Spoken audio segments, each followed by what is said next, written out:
chat. Are you ready to play Tetris 99? I can't hear you. Are you ready to play Tetris 99? I'm Jeff from inthirdperson.com. Personal look at video games, board games, and other nerdy pursuits, aka the hottest cats on Twitch. Shoutouts to Mr. Blue Sky for renewing your sub. Shoutouts to JF Raptor Fan for renewing her sub. Shoutouts to Cowface for also renewing a sub. Yeah, I stack them as best as I can. I try and follow the plans. T-spin here, Tetris there, guiding these blocks with my hands. The blocks keep coming though, and they ain't gonna stop. So I just keep stacking until the day that I drop.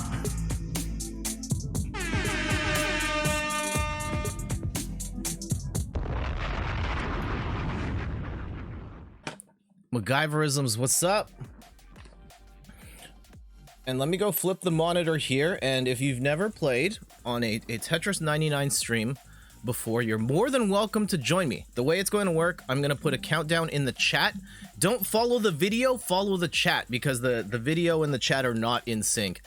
The chat runs in real time, the video's on a bit of a delay. It can be a lot of a delay if you're on mobile. So, when the chat's going to count down from 20 to go, and on go, press A at the same time as me in regular Tetris 99. Well, we're not playing Invictus today, so let me hit that countdown button. There it is. So at the end of the timer, press A at the same time and we should be good. Well, it'll give us a better chance of matching up. I really wish this had party, like you could join a lobby as a party. That's neither here nor there. And MacGyverisms, good morning to you too. Here we go. Best of luck. GG's. Oh yeah, we're playing on the new Bowser's Fury skin in Tetris 99. This was the Maximus Cup last week, and I wish they'd timed these a little better. If they were like, "Hey Jet, we know you're streaming this Sunday. We'll put out the new theme then." No, they put it out while I was streaming Rogue Company, so couldn't show it off. We'll do that today. It's fine. I have a fundamental complaint with the Nintendo themed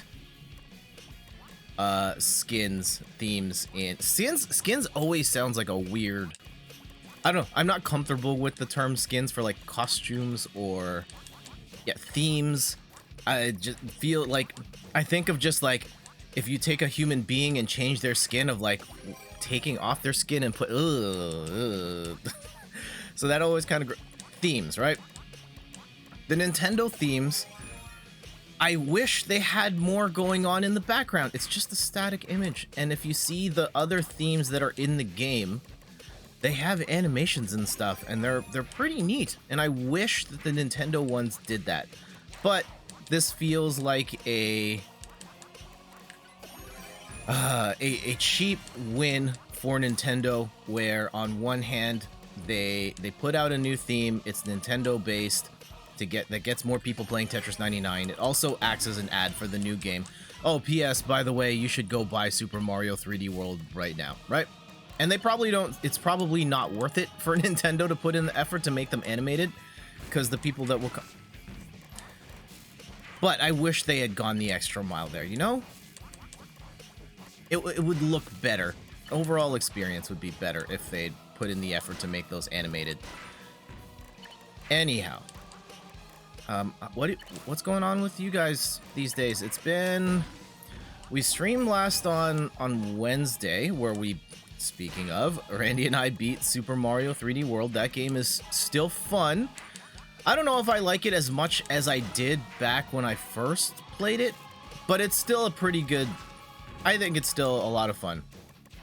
And for 3D, it's still the only 3D co-op Mario game in town, and I'm glad that I was able to play it co-op this time. Because the first time I played it on the Switch, I played solo, which is probably I played it solo on the Wii U. That was it. I played it by myself. Being able to play it online is a nice bonus, and yeah, the online's not perfect, but it worked well enough for us. And so being able to play that with, you know, my brother, who actually I got to see yesterday. We dropped by the house to congratulate my mom on some good news, and you know, we just hung outside and chatted, caught up on stuff. Still, everybody still got masks on. Like, I haven't gone inside their house since this whole thing started, and like, it even took like many months before I was even comfortable enough like petting the dogs, and that was really sad when, like, yeah, their dogs, Cooper and Izzy, Cooper in particular, really wanted me to pet him, and I just wouldn't. But I pet the dog now, and they seem to enjoy that.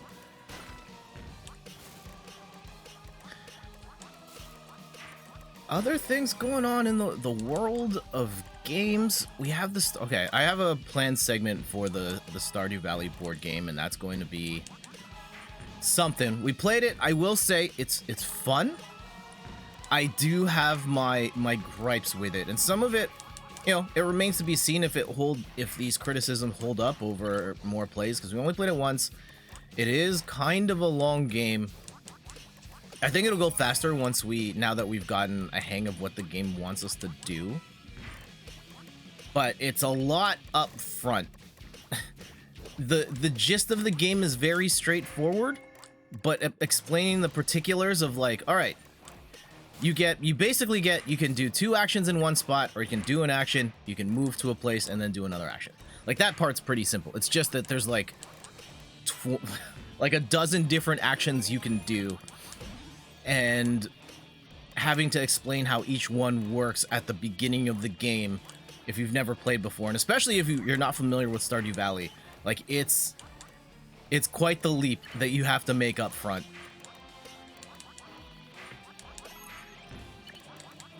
Though, yeah, that's not tied to my biggest criticism of it at this juncture. Oh, no. Okay, here we go. Oh, geez, that was not part of the plan. Okay, here we go. Yeah.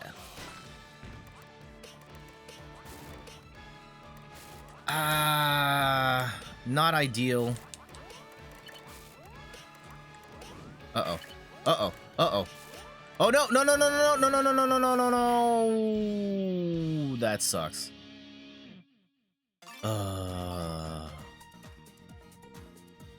GG's. I see. Is there any names that we recognize in here? I'm gonna guess no. But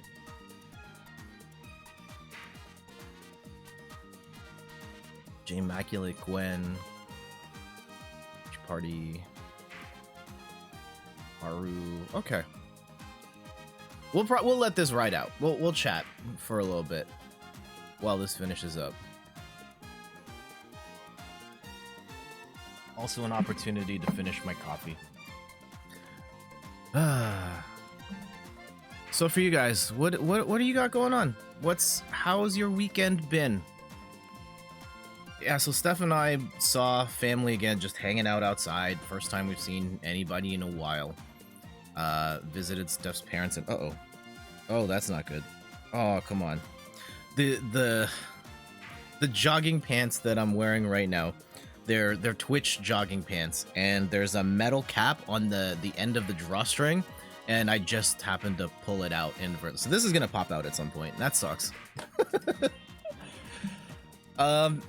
Yeah, so caught up with Steph's family, and then, you know, congratulated my mom on some good news. So we bought her cake at the grocery store, said hello, and then we got home and we ordered Chinese food, which is very good, and then played the Stardew Valley board game. Man, that game took so long.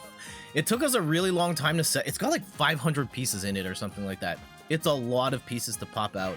And then just the rule set is very wide in terms of just like, there's not a lot of things in terms of like the overall phases, but then it's just in this second phase, there's so much you can do. And it was a lot, but we did have fun. And I think, yeah, some of it was maddening, and looking forward to playing more to see how legit my concerns are. Anyone here played the Stardew Valley board game? I've seen pictures on my Instagram of people that have the game, and I know Swish the Decaf played it, or at least has it. Cowface, I saw he put up a post that he played it. Glad that other people were, I mean, it's sold out basically immediately, so I'm glad to know, at the very least, that people in my circle also got the game too. And again, special... Dude, the real MVPs here. The real MVPs. Shoutouts to Chris and Rachel over at Double Jump for sending me a copy of the Stardew Valley board game. It's not available here in Canada. They ordered it for me. I paid them, and then I will be sending them a care package to thank them for, you know, for the cover the shipping costs and to say thanks. Because otherwise, I don't know how long it would take before I could play the game.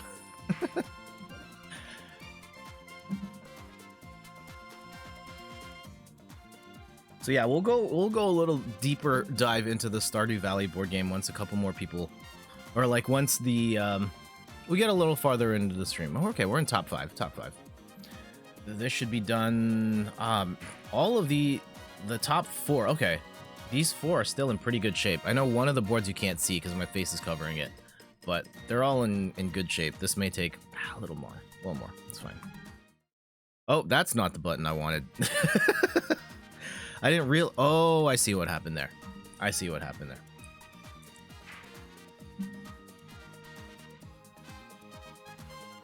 Do I have any other stuff in the meantime? What other big game stuff happened? Okay, here's another thing. Good morning, Ian. How are you? Other big personal developments. I'm on TikTok now. On TikTok at in third person, and that experience is kind of shaking me up. I've been reluctant to do it because I'm a stubborn old man. Social media is weird. It freaks me out. And I ended up being, I guess, relatively early on Facebook, only because when I was in college, my college professor, I went to school for advertising. He was like, yeah, Facebook's the future. I'm only communicating with you through Facebook, so get on there. So I signed up for that. I was slow on Twitter, slow on Instagram, and even slower to apply those to in third person. And so at TikTok, I guess I'm still, I mean, it's going mainstream now, and its power is huge. And I put up my first TikToks on Friday, and then I put one up on Saturday. And possibly breaking your stream setup. What are you doing with your stream setup, Ian? We're gonna get back into Tetris in just a sec. It's down to the top 2. Who's it gonna be? Oh, there it is. Okay, I'm not reading that name, but GG's. All right. Let's get back into it. Countdown in the chat. 20 seconds to go. Again, if this is your first time, follow the chat on Go. Press A at the same time as me, and then we'll play some Tetris together. Or at least, hopefully, we all get in the same lobby. 2, 1, go. You're trying to set up for your tier list stream and had issues getting Discord to not pick up your desktop audio for the background music. So it was struggling. That's weird. Huh. I don't understand why it wouldn't just pick up Discord and your music, because that all should just be desktop audio. Controlling those independently inside OBS is a whole other can of worms, but that should all feed into the desktop audio source. So, wonder what's going on there.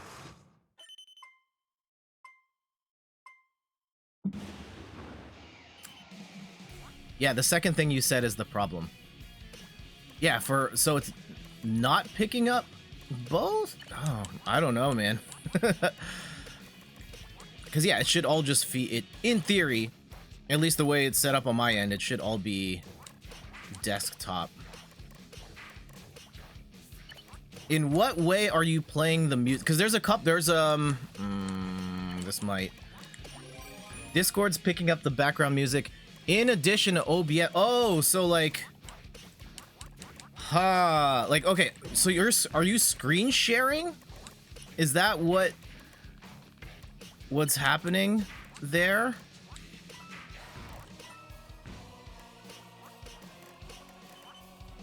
No screen sharing, no.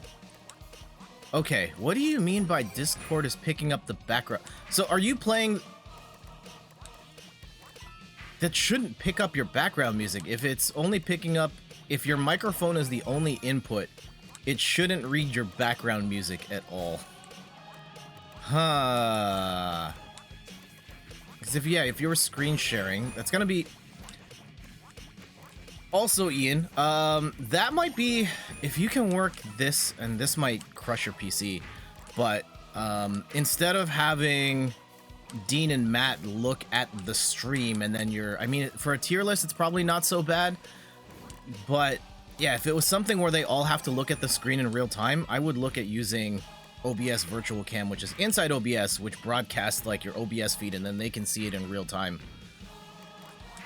But yeah, that does take a little extra horsepower, and I don't know how much you've got to spare. Yeah, it shouldn't pick up your audio, though, because Discord just has mic input. Okay. Without actually looking, I wouldn't be able to say exactly what it is, but that doesn't sound like a thing that should happen. I did some Googling, recommended a program for me to install, but the program's having some interesting side effects on the computer's normal functioning. Why would you... I don't understand why you have to install a program for... Because again, yeah, Discord should not pull up your desktop audio. Are you... And also, are you talking about voice meter? Is it... Oh my goodness. Please don't tell me it's voice meter.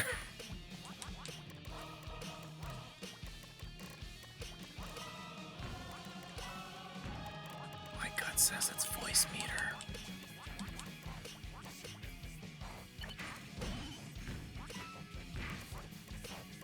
Of all the software that I've used for sure, and I've downloaded lots of weird stuff to make the stream work. Is voice meter bad? Oh man. Voice meter is very popular software. But again, I don't understand why you would need voice meter in this very specific instance. Because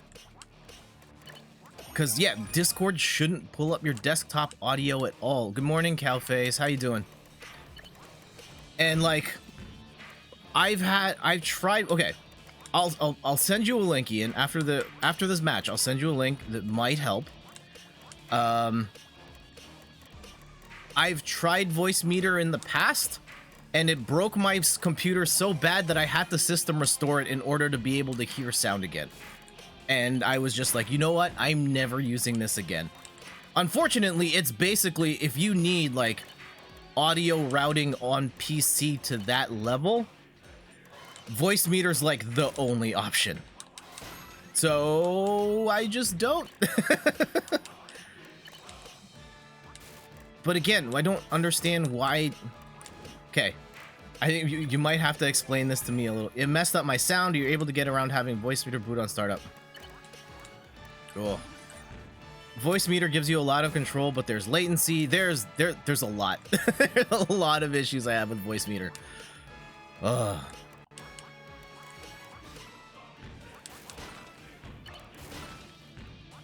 So, okay. When... I think I'm still trying to understand exactly... Oh, no! Damn it. I messed that up. That was my fault.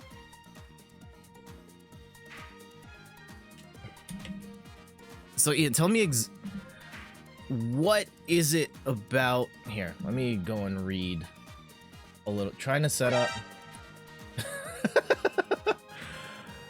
recommended a program. Program's having interesting side effects. Tried to set up. Not picking up. Oh, okay. So Discord not picking up your desktop audio for the... Are you trying to get the people you're chatting with to hear your background music? Is that what you're trying to do?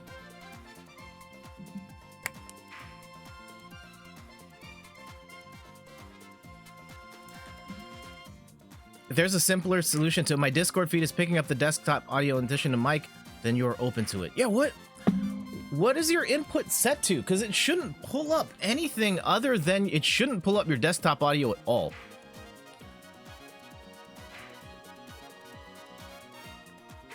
Okay, you want the stream hearing the music. Yeah, so you just play it through the desktop, fine. They shouldn't hear the... Let me go and look in Discord. Voice and video, your input device, your output device. Like, yeah, my input is the mic, output is... What's your... Yeah, what is your input device set to in Discord? Maybe adjusting the Discord mic set. Are they hearing the background music because the background music is playing through, like, speakers and it's leaking into your mic? Or...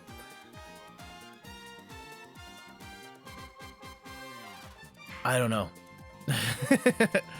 They are hearing the music and you don't want them to. 9L Daniel, you're very curious what your NSFW, you're afraid to redeem it.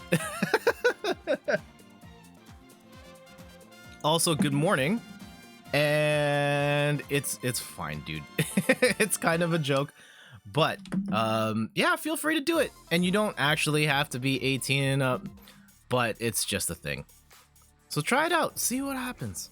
Anyway, yeah, we're trying to help troubleshoot Ian's Discord issues. He had headphones in the whole time. You were testing, so it shouldn't be the microphone picking up sound from the speakers. What is your input and output set to? Would be my next question. Because, yeah, I've never had... There we go. I've never had that issue unless you're, like, screen sharing. And if you are screen sharing, there is a way to also share the sound with it. But otherwise, let's go run the countdown. We'll talk about the Stardew Valley board game in a bit. Cowface, I know you put up a picture recently that you played it. What did you think? I'm going to be playing more of it today to get a better understanding and see if my criticisms hold up over the course of more than one play. Because it is early. It is, I'll admit, it's early. And, oh, this is the wrong camera. I didn't want to transition to that. This one.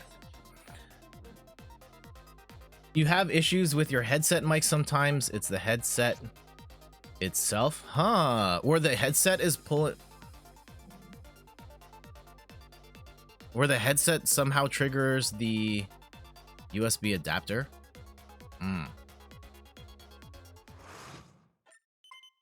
That's weird. Because, yeah, it shouldn't pull in desktop audio at all if you're just having a voice chat.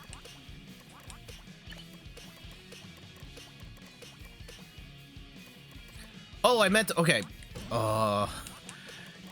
Okay, after this gaming, I'll send a link to what I think is the best voice meter tutorial. If anyone else is dabbling with voice meter and wants to learn more about how to use that software, yeah, I'll send the tutorial that I think is the best one that will give you the slimmest chance of bricking the audio on your computer.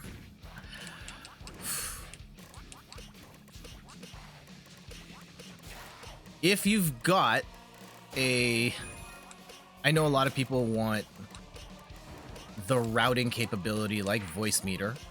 I think the problem with voice meter is, like, it does the thing, but it's not built for streamers. It's like a hardcore audio engineering routing thing. It has way more features than what streamers would need out of their audio routing software, and it ends up becoming needlessly cumbersome and complicated to use. If you want something like that, and you're also in the market for a USB microphone, I would say get the Elgato Wave. That basically has, like, voice meter style routing in software that is a lot easier to use. And you also get a great sounding microphone out of it as well.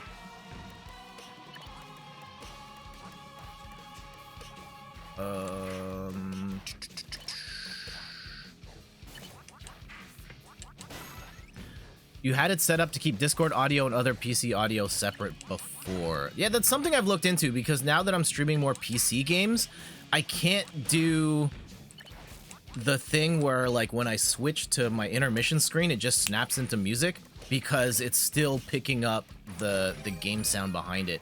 And that part kind of sucks. But yeah, I would need Voice Meter for that, and I really don't want to download Voice Meter again because of how badly it messed up my computer last time. And also, yeah, I think I'm just not playing the types of games where it's as pivotal for me to split my audio that way. Don't stick with it because of the latency. All right. I trust you, Cowface. Okay, so you nuked Voice Meter, reverted to the original... Is the microphone and Discord output is speakers. All right. That should be what you want out of it. Your only output options are speakers or default. Okay. When you have a call, is it still picking up your background music? I guess, yeah, it probably would if... Well... Yeah, then maybe it's not an input-output thing.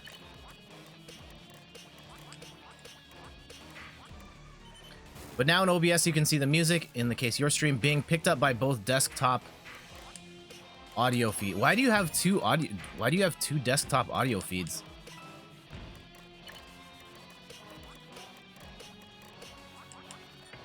And yes, you should. Yeah, the stream. If you're watching this stream on your PC. Then yes, my stream audio will count as part of your desktop audio. Probably not, probably point to the same source now.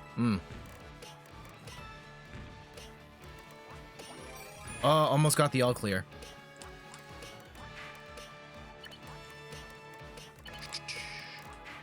One source for Discord and one for background music. Alright, man, this is not an ideal way to troubleshoot a stream. Now I'm not fully understanding what you're saying here. One source for Discord and one for background music. Like in...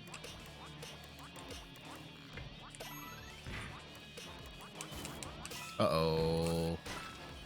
This combo will help a little bit. We're still gonna eat a lot of blocks right now. Okay.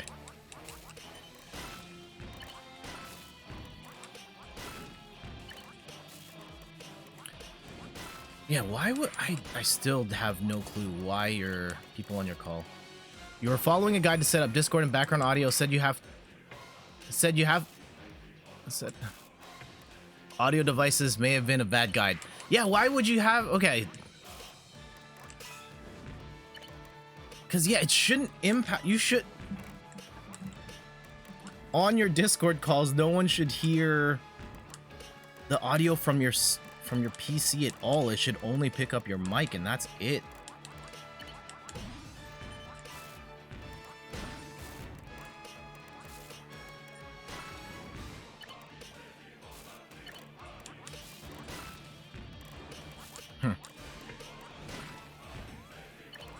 I actually had the other way around, where one of my fundamental struggles was not being able to share my audio with like the people on Boss Rush while we were playing games or doing that show, because I wanted to do sound-based stuff and I couldn't figure out how to share my desktop audio while I was doing that type of stuff. So for you to have the inverse problem is weird to me.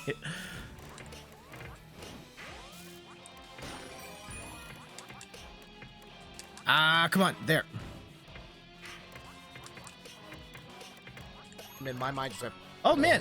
Wow. Yeah, right. Oh shoot. That's my fault. Don't worry about about following, distracting me. That's all my fault. And thank you so much for the follow. I will give you a proper shout out in just a second. Here.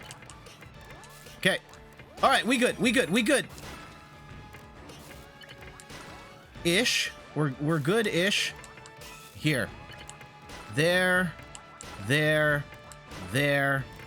And then this kind of is what it is afterwards. All right.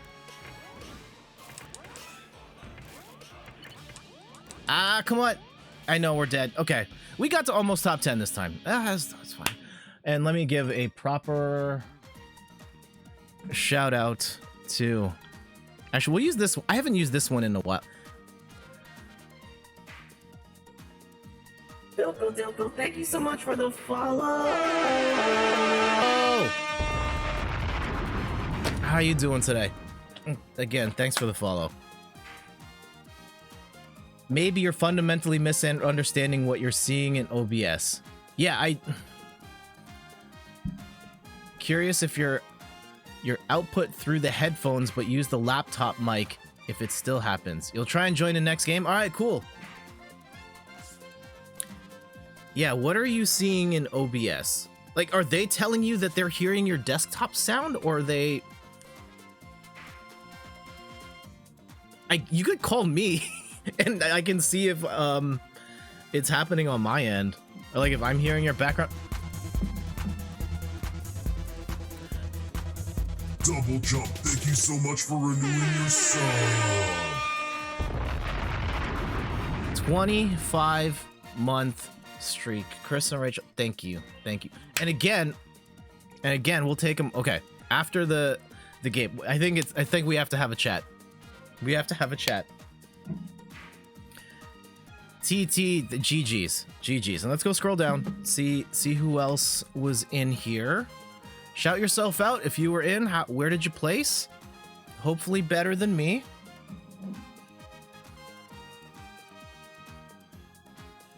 You think you have it right now, you just have to figure out how to balance so Discord is loud and the background sound is quiet. I mean, just put the volume in Spotify or whatever your music player is low, and then turn your Discord chat to normal or whatever it is. The background isn't your stream. Yeah. Not seeing anyone else. All right, let's talk about Stardew Valley board game. Oh, and there's the TikTok rant I got to do as well. All right, let me write that one down too. TikTok. Again. Oh, yeah. We'll start with Stardew Valley. All right. Yesterday, my wife and I played Stardew Valley board game. And this just came out. Again, shout outs to Chris and Rachel over at Double Jump for sending this over. And we played it for the first time yesterday. And the things that I like about it, you know, it's a co-op game where you and other farmers are in the valley. You're trying to, you know, complete Grandpa's goals and revive the community center and drive Joja Market out. They're trying to take over, and you know, you're working together to, you know, renew Stardew Valley in terms of like fishing, farming, making new friends, completing the community center and all that. And the core thing I like about playing this game, oh, speaking of, there's Haley right there. Playing it as someone who played the video game, it has a lot of the mechanics in the game that are in there. Again, the fishing, the mining, the making of friends, which it's kind of nerfed. It doesn't work the same way it does in the game, and that kind of threw me off at first. But a lot of what you do in Stardew Valley is represented here, and you have to do a lot of different activities. Even though your job, you might specialize in farming, you might specialize in fishing, you're still all kind of doing a lot of different things depending on what your group needs right now. So it feels like you're playing the video game, which was great. I think my core concern with it is that I think too much of the game is driven by RNG. And there's one case in particular that drove me nuts. I was like screaming at the game because of this one thing. I'm blending with the green screen. Yeah, I know. Okay, there's one objective card. This is the one we got in our first game. I'm not sure. Let's use this camera here because this one has better autofocus. This card right here is the devil. Catch legendary fish. Right? So catch legendary fish equal to the number of players. Oh, wait. This is... I think I'm now realizing. We overdid it. We could have done this, but This one's rough. This is rough. Because you have to get legendary fish. There's 4 legendary fish in this sack of 60 different fish. It's possible to just like not see them. And then you could lose the entire game just because you did not draw the right tile from the bag. And so here, let me go pull. Okay, not a legendary fish. And like you do have to draw 5 at first, and there are power-ups you can get that you can catch fish to cycle through them faster. There are power-ups that help you, just remove fish from the line. Oh god. But it is possible to just like not see them. And then you're boned.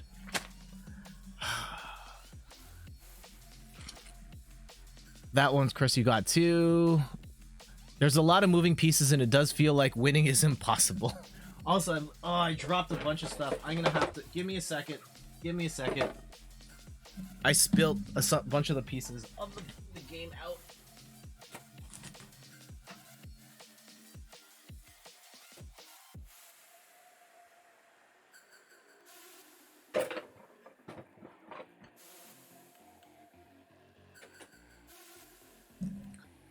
Yeah, for us it was that way too. Of just like, it came down, it feels like up until the winter, like the first turn of winter, we were like, how is this even possible?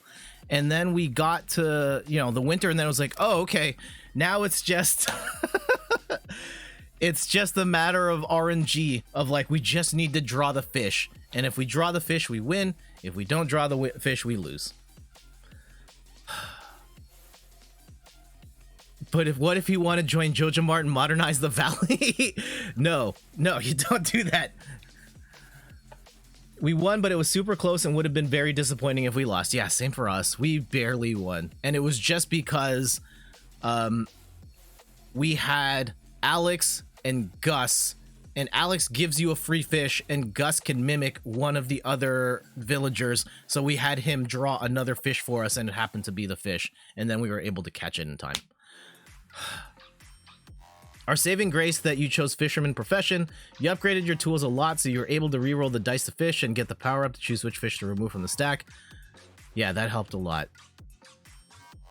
I'm glad it did help. We're gonna try it again today, and I hope it goes a little smooth. It seems like it's impossible at first, but again, like you get a little bit of momentum going, and it feels like, yeah, by the end, it's just like it comes down to the last little bit. A bit of it just feels a little too RNG for me. Anyway, countdown in the chat. I should have warned you guys a little better. Oh. Yours came down to needing to get more ores. Oh, that transition didn't work.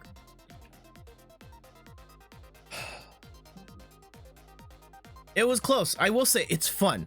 It's a lot of fun. Steph and I still have it set up upstairs because we want to try it again. And yeah, I'm curious to see how it goes. The fish thing. So that was my mistake. Trying to get 4 fish. We didn't have to get 4. We only had to get 2. Even then, like, it's still, we didn't get our first fish, our first legendary fish, until the fall. So that, yeah, of the objectives that are in the game, that one was the most maddening to me. Reading through the other ones, like the mine one can seem annoying as well, but the other ones felt totally reasonable in and of themselves. Which the upgraded pick that lets you basically cheat at mining let us achieve, but without that it would have been the end.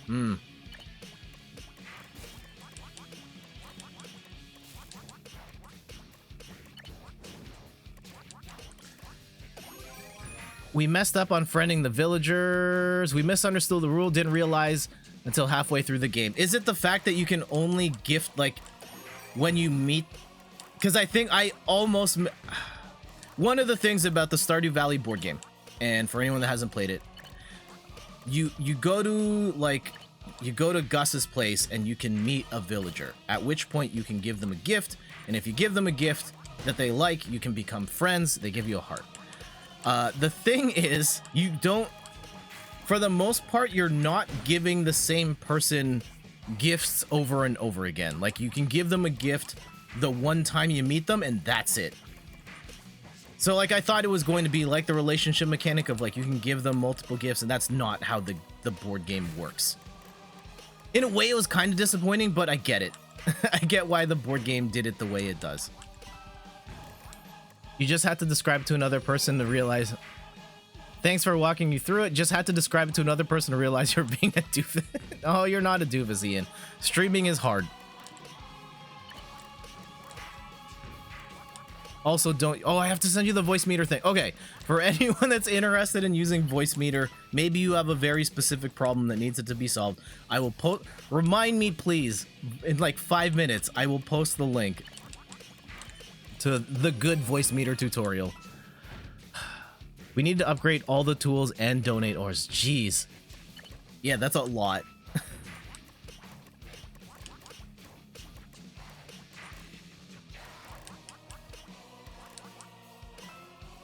And yeah, I think overall, I do like the game. I do like the game a lot.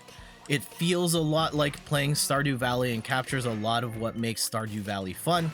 It's definitely challenging. And I do like that... I don't know if this was intentional or not, but there's a lot of ways to house rule the game to make it easier or harder. Of just like, you can play with fewer Grandpa's goals, you can play with only Grandpa's goals. You can have more or fewer bundles in the community center if you wanted to. The biggest thing is time, right? Because the seasons are only 4 cards, and then, you know, there's the end of season card. If you want, you can just add more season cards to lengthen the game to make it easier if you wanted to do that. And I think that's a nice thing to have. And because they give you so many different season cards where different things change, it adds more variability to the game as well. Didn't get married though. I wanted to get married. It didn't end up happening. There's like only one, and that's another thing about the game is like, you can't, not everyone can get married in the game. Technically only one player can. There is one spouse. The spouse seems very powerful in the game though. Like you're basically getting an extra half turn by having the spouse. And Ian says on the topic of Stardew board game, you still need to play it, but you're excited. The components look really nice. They are very nice. It looks like the video game. And it is a lot of fun to play. I just think, yeah, some of the... It feels a little heavy emphasis on the RNG. And I think, yeah, learning the game is tough at first. Like, it doesn't ask you for a lot. Like, once you understand what it's trying to do and, like, the basic structure of it is just, you know, you can take 2 actions or you can take an action, move, take an action. Like, it feels like it's the same framework as, like, Pandemic. If you've played that game or any co-op board game, it borrows a lot of the same mechanisms. It's just that there are so many potential actions to take that it takes a while to understand this is all of it, and then, you know, playing through the first time to get a feel for like what are you trying to do at any given moment.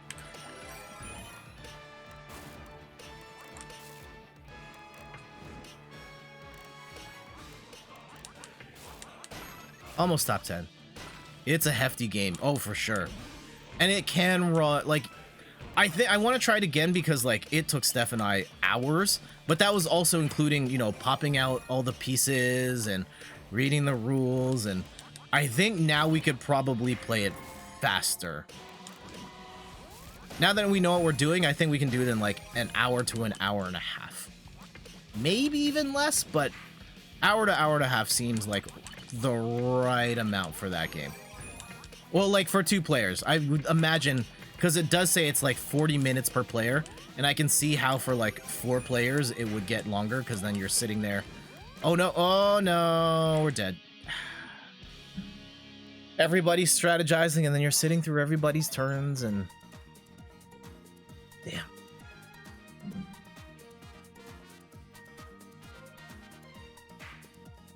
It's fun though. It's fun.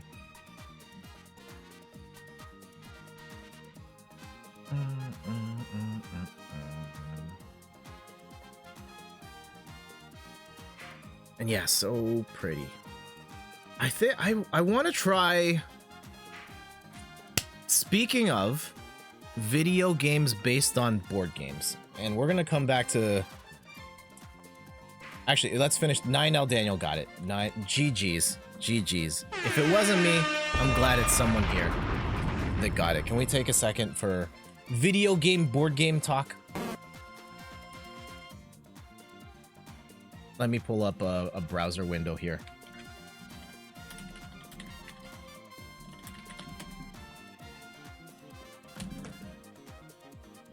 I have another video game based board game coming to my house soon. And it's this.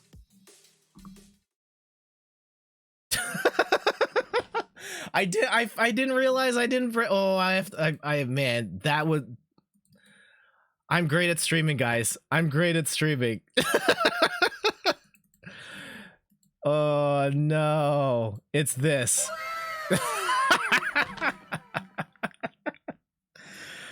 Oh.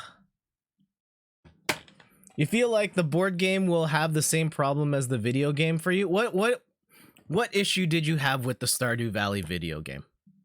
Also, years ago, back in like 2018, I backed the Street Fighter miniatures game on Kickstarter. The latest update is that it's... Where'd the music go, by the way? Where'd my stream beats go? There we go. Latest update is the game is finally at the fulfillment center in Canada, and I should get an update on when I pay for shipping soon. And this game, I think part of what bothers me, like Street Fighter is a 2D fighting game, this game fights in a 3D space, but it has like all the characters and like, look at these miniatures though. Look at them. Hold on, can I zoom in? How do I do this on? There we go. Look at these minis though. Oh, they're so good. Yeah, I'm a sucker for miniature figures. Oh, and then all the pieces, all the stretch goals. I didn't get all the stretch goals. I got the bundle because the core game comes with 6 characters, and I got the component. I got one of the higher up bundles that gives you basically every character from the Street Fighter 2 series. So I'm looking forward to, yeah, look at these models though. Ugh. So yeah, we'll definitely talk about this and possibly stream it. I don't know how I'm going to stream this. I want to stream the Stardew game too. I haven't quite figured out how that would work, but I can't wait to play this one as well. You feel like the board game will have the same problem, and that's lack of it got boring pretty quickly for you. That's interesting. What is it about? Just realize your channel point button is missing. Huh. I don't know what happened there for you, Ian. And what is it about Stardew that got boring for you, 9L Daniel? Because people love Stardew, and I know lots of people who just play that over and over and over again. They, start new villages, date everybody, so on and so forth. It may just not be your cup of tea, and that's okay. All right, let's go start up another game of Tetris.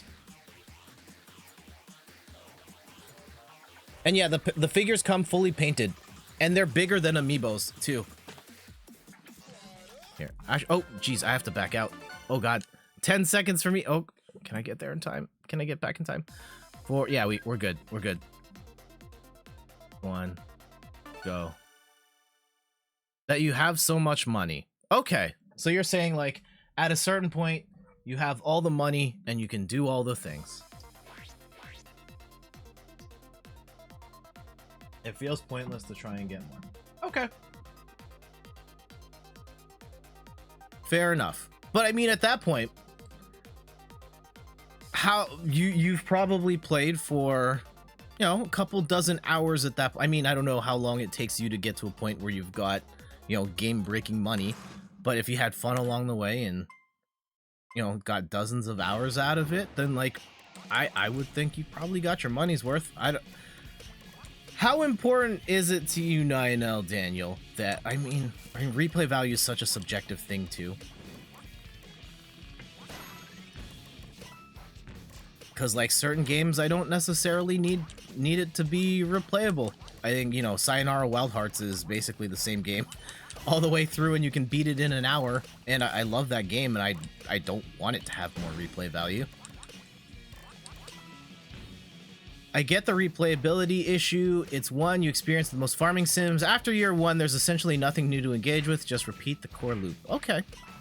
And yeah, that's another thing, like, I guess Animal Crossing is this, yeah, especially if you engage in the turnip market, where I've hit that point again in my new village, my new island, where, yeah, once you get to a point where you just have all the money, then it kind of deflates the experience of what you're supposed to work for. I get that.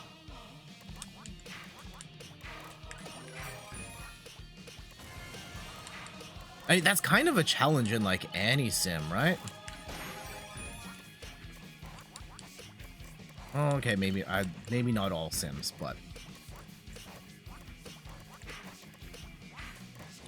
Oh, come on. I think I've opened up, like... I've unpacked multiple cans of worms here, because I think there's a conversation about, like... You know, economies of games and how long does it take before you break the economy of the game.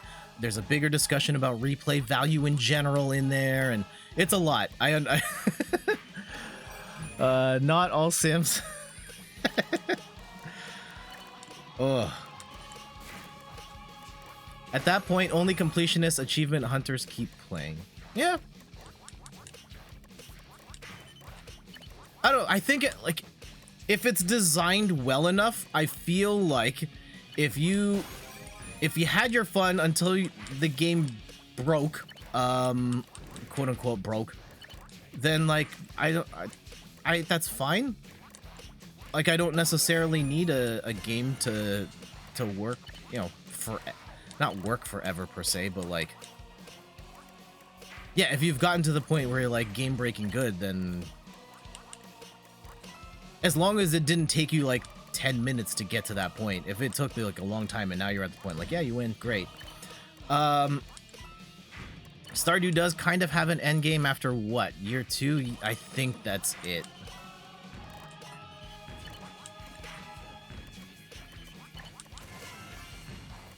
Yeah, I stopped after yeah, you guys saw the last time I played Stardew Valley. Abigail and I got married, and then that save file I've kept pure in the event that I decide to go back to stream Stardew again, but I don't know if I'm gonna stream Stardew again. Like, with a more narrative game, the selling point is how good the narrative is. With a farming sim, the elevator pitch is you can play this for X years.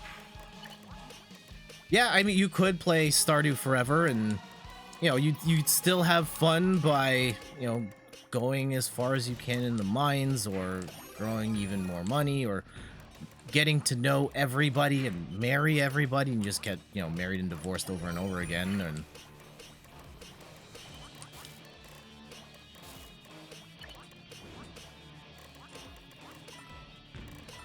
it feels like at a certain point you will run into that. You will hit the ceiling of what you can do. I think it's fine to have the ceiling as long as you had fun getting to that ceiling. They expect you to start new farms and do different things. Yeah. That's why, yeah, they give you all the different variations that change the tweak the variables, and then, yeah, start the new one, start the beach farm, and then go marry Haley instead of Abigail. And of course everyone's gonna be like, ew, no, I'm not gonna do that. I'm just gonna make the same choices I did last time.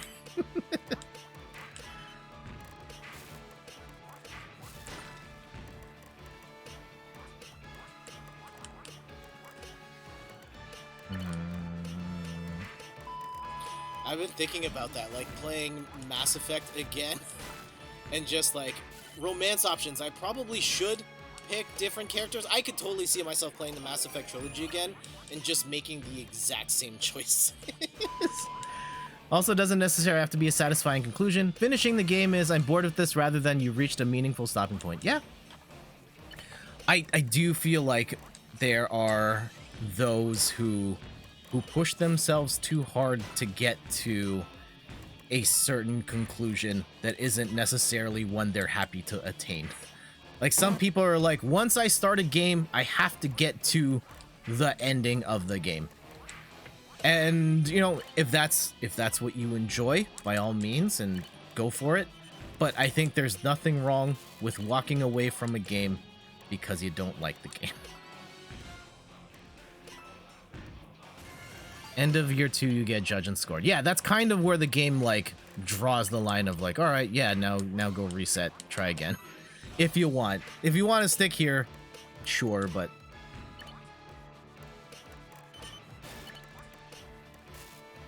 that's a fair point. You just tend to get bored of stuff before the end of year 2. There you go. Fair enough.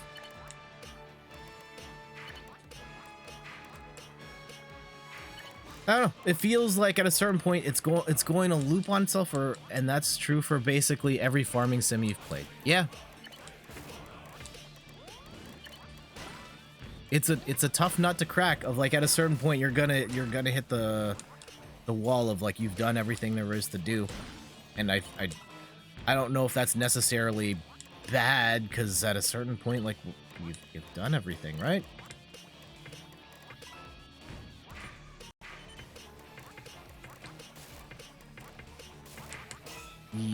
This is not working out quite the way I would like. Let's try and clean this up.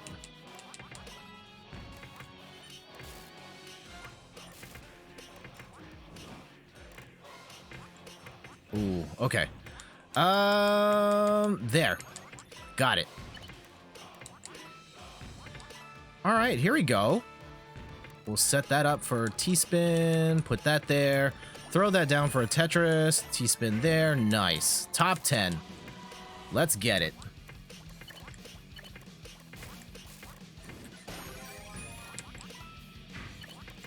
Run it.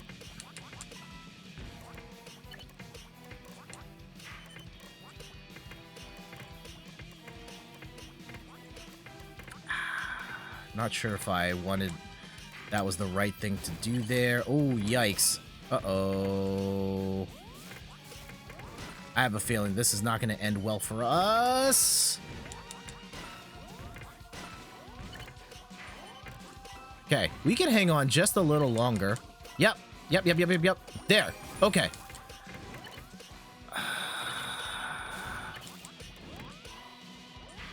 Damn it. 6th. All right, that was a respectable enough performance. Let's catch up on the chat. Isn't necessarily start. Right, yeah, they could do like the board game, and if you don't win by year 1, you lose.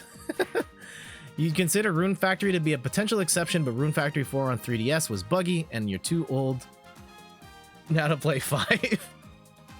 Or consider, yeah, you consider yourself to be too old. You're never too old. Whoever this was, GG's. Who else is in here? Three Eyes Man.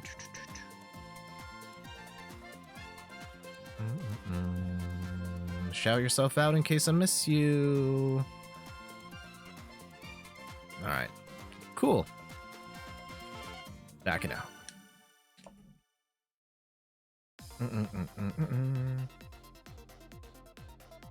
Let's run it back. Let me go and throw a countdown back in the chat. And again, for those just tuning in, I'm Jet from inthirdperson.com. Personal look at video games, board games, and other nerdy pursuits. Playing some Tetris 99. Countdown is in the chat. Again, on go, press A at the same time as me, and that'll give us our best chance of matching up so we can play together. You weren't in my game. Ah. Jet's gonna start speedrunning Stardew Haley percent category. I did draw Haley in the Stardew card game, and I gave her... I think I gave her a fish because it didn't say that she didn't like fish, and I just needed the heart, which was kind of odd. I can't remember if that was one of her dislikes. Anyway, I gave her something that she didn't hate, so I did have her as a friend that I potentially could have married, but it didn't work out. Yeah, who did I end up getting in the board game? I got Alex. Alex ended up proving to be the MVP because I was the fisherman, and yeah, we needed those legendary fish, and he helps you get through those a little faster. So it's Alex, Haley, the wizard, and there's one person I'm forgetting in between there. I think it was Emily. I think it was Emily and then the wizard. Yeah. Those are who I got.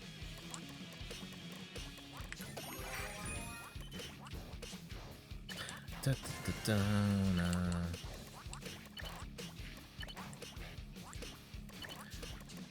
What other things have been going on? Yeah, when we stream again on Wednesday, I know this sounds like I'm wrapping up. I'm not.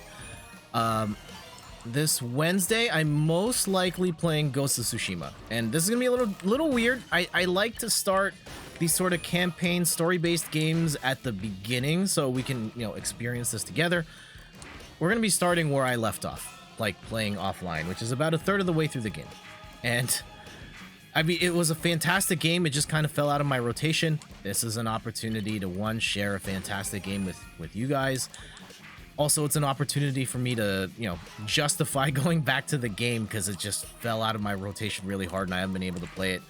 So we're going to try out some Ghost of Tsushima for a bit. And, you know, if it clicks, we'll stick with it. If not, I'll try and find some other time to play offline. But it is a good game, and I highly recommend it if you have a PlayStation and are still looking for some stuff to play.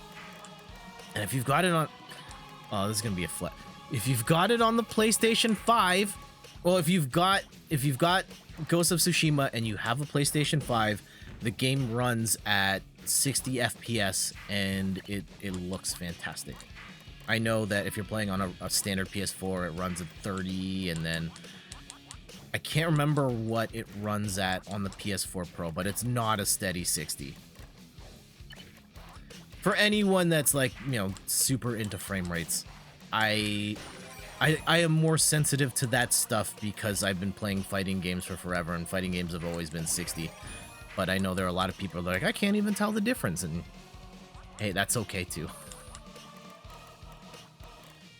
If you are one of 7 people with a PS5, this message is for you. Yeah, I know. I wasn't trying to rub it in. I was just saying, if you happen to have one.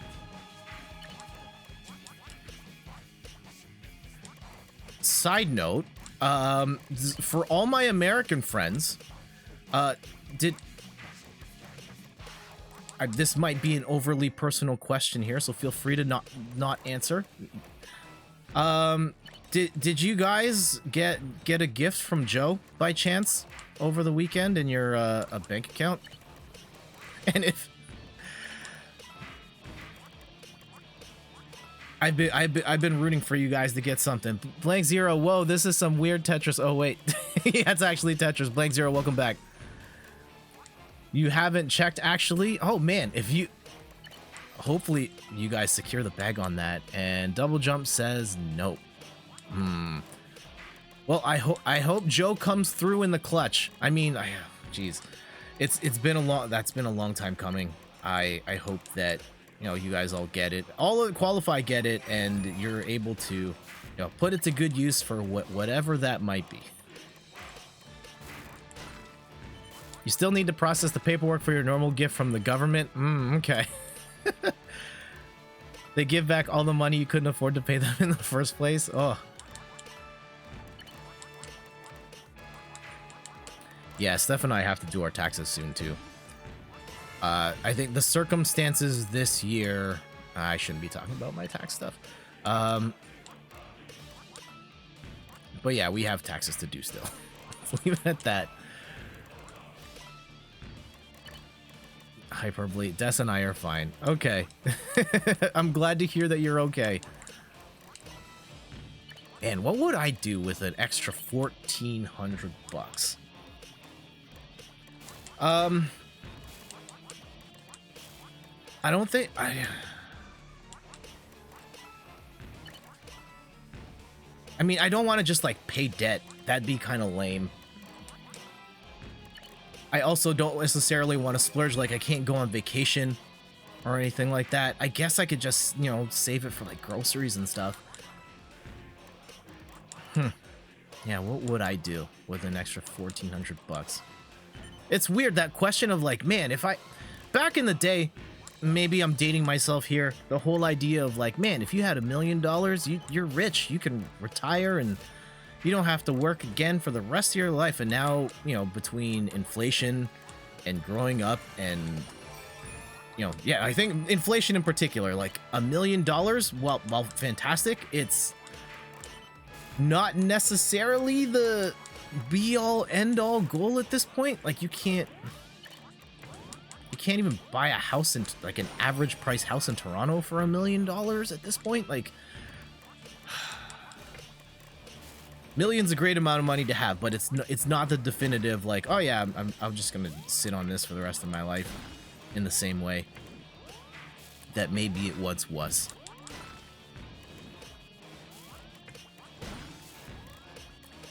Yeah, $1,400. What would I do? That's kind of crazy to think about, like, what, if I were doing that with streaming stuff, what would I get? That's actually probably a good question. If I had $1,400 and I wanted to start streaming, what would I get?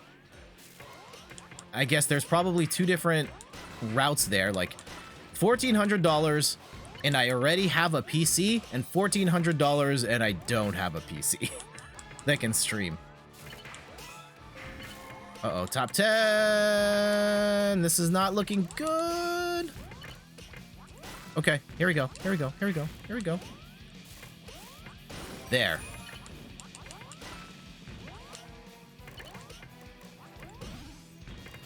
Okay. Because, like, $1,400, you can get... top 10. For $1,400, you can get one DSLR camera setup between the camera, the dummy battery, the lens, and the capture card you'd need for it. And you get like one great looking camera, but then that's all you get. Or you could buy like a decent microphone and multiple stream decks and all sorts of other stuff. What would I do with $1,400? You could buy multiple webcams, consoles, get an artist to design your overlays. Huh. What would I do? Yeah, I've hit a weird point in my streaming setup where like the upgrades from what I already have, like there are upgrades to be made, but they're so much more expensive than I think what I can personally justify at this point that I'm kind of, I think we're good for now. I'll wait for these final two. Purpley. Oh, I've read that already.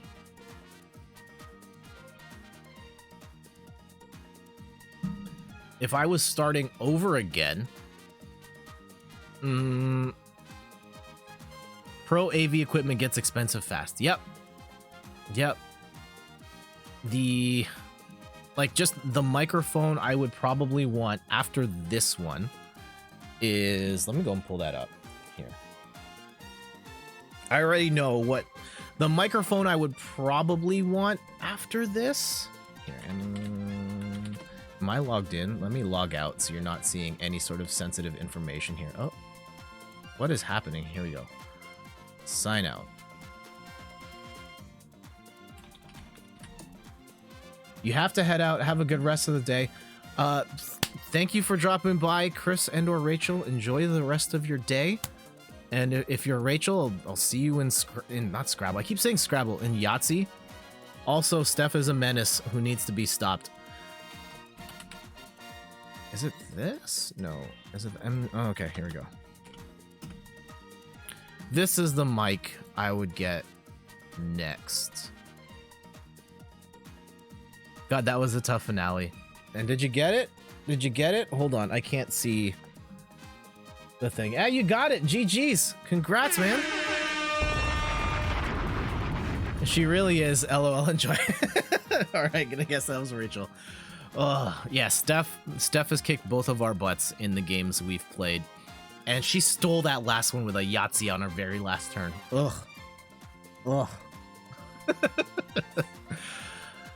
Yeah, the microphone I would get next most likely would be the Shure MV7. This is kind of like the Shure SM7B, but it's also supports USB and XLR, so I could use this as a transition step between, like, you know, I get this microphone for like, yeah, this is like $250. It's a lot, and this is like US, so Canadian, like talking over $300 when this thing is less than half of this. Yeah, what does a Amazon? What does a Blue Yeti Nano go for at this point? Blue Yeti Nano, like $100, right? So this is my mic right now, and the mic I would want to get is, yeah, like more than double the price. And then, yeah, if I wanted to then go, you know, get a mixer for that too, so we can hook this up through XLR and then possibly upgrade to an even nicer mic at some point. That would be the, what is that thing called? Oh, the Go XLR. Probably a Go XLR Mini, and at that point, oh, it's sold out right now, but yeah, this is another $250, $300, and then, like, I'm spending 5 times the amount of money on a new microphone versus just using this. And for, you know, is it gonna sound $500 better? Probably not. Probably not. Anyway, we're back out. Let's do the timer again. We can hop back into some more Tetris. Countdown in the chat. Is anybody else playing with us? I don't know. Also, I forgot to go through, I was rambling again and I didn't go through the list. I think it's just us. Go.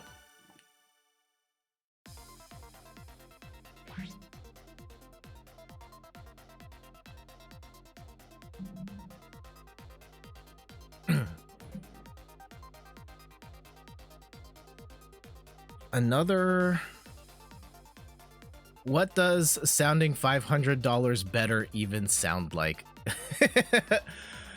Yeah, just the clarity in the voice, the having a deeper, not deeper, like, you know, sharper, like a more clearly defined bass, or like bass in your voice, or clear high ends, I guess, like the higher frequencies in your voice. I'd have to show like a actual compare. Oh man, I have to send the voice meter video. I keep forgetting. Man, I'm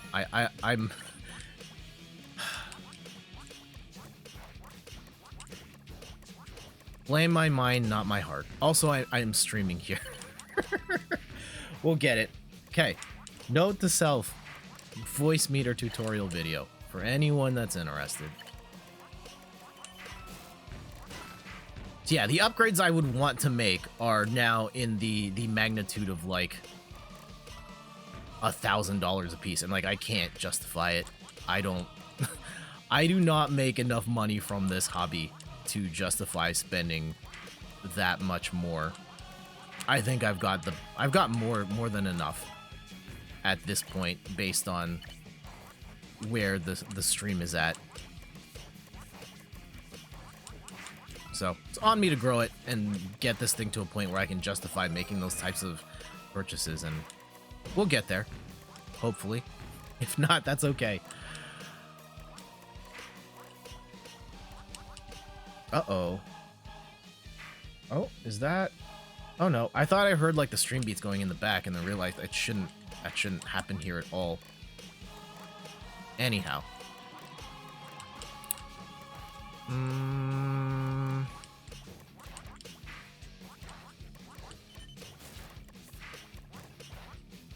I do think like the high-end streaming audio can be, I think it's, if you've got it, like if you happen to have the money and you want to spend it on like a high-end mic and a high-end camera, I'm not going to stop you, and yeah, it's going to look nicer. I think for most people, it's not worth it, in the sense that like having a better camera is not going to help your stream grow. Not having a better microphone will to a point, but like you don't have to have a super expensive microphone before people will watch you stream. Out for now. Enjoy the rest of the stream. All right, thanks Cowface for dropping by. Take care. We'll see you on the next one. I hope your stream went well yesterday. Sorry I couldn't make it. Steph and I were we were eating dinner and then we played the Stardew game all night. Oh geez, I might get bounced really early here. That's embarrassing. Okay, we gotta fix this up. We gotta fix this up.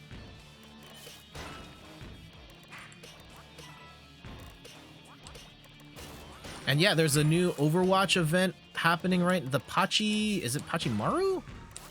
I got the 9 wins on Friday night while hanging out. Same, thanks for the stream. All right, take care, MacGyverisms. See you again on the next one. Enjoy the rest of your weekend. There we go. Bum, bum, bum, bum, bum, bum, bum.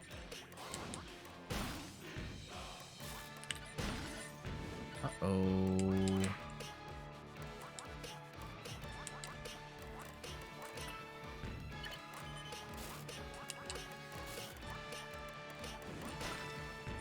And yeah, it feels like if you're starting a stream, there are other things you can get that will help, you know, get you to like the production quality floor. And then once you start to grow your channel, there are other things you can do with that money that will help make your content better, that don't require you to spend $1,000 on a microphone or you know, a camera or anything like that. Gao Lee, welcome back. How's it going, my dude? I hope all is well.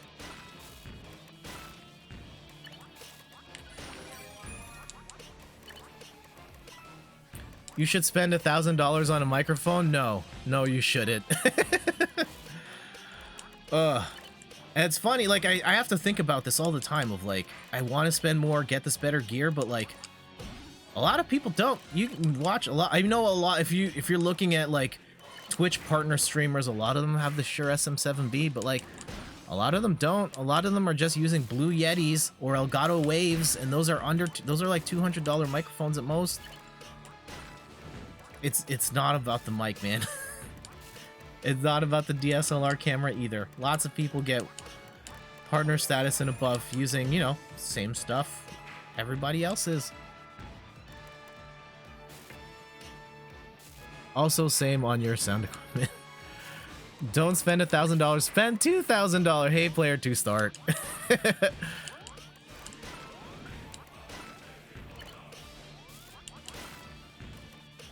Yeah, the production quality floor on Twitch is definitely higher than what it used to be, but I don't think it's that, like, you don't have to spend a fortune to hit that floor right now.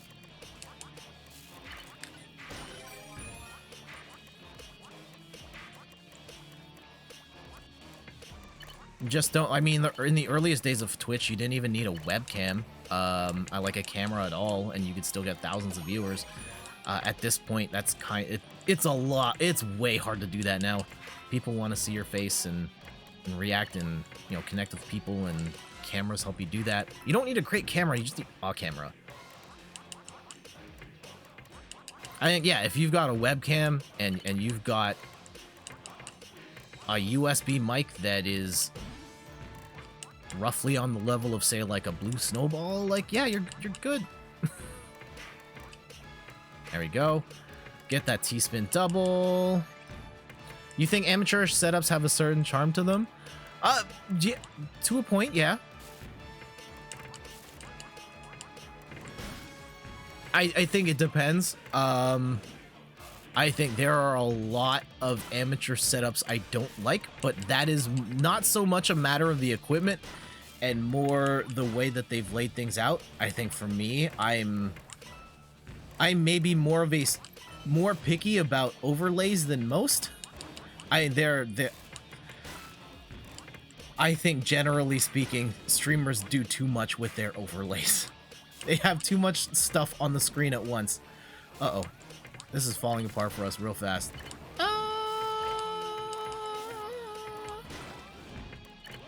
It's been real. Damn. Has 1,000 followers every stream. She has no mic and no cam, but she's also one of the top Mercy. Yeah. See, that's a different, like, that's a very different thing. You have to have something that people want to watch that they can't get anywhere else. And if you're one of the best in, like, literally one of the best in the world at a game, people will watch you play the game because you're that good. But if you're anywhere less than that, you're not gonna get that. You're not gonna get views. Just not without a camera. Not with, like, no one just wants to watch you play a game. Unless you're literally one of the best in the world doing it.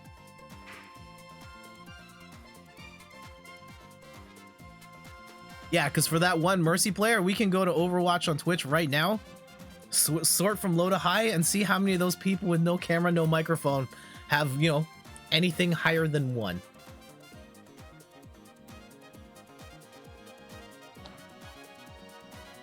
No, we're not disparaging anybody, but like just the market on Twitch and what people want to watch. For the vast majority of people, your gameplay is not going to be good enough to stand out.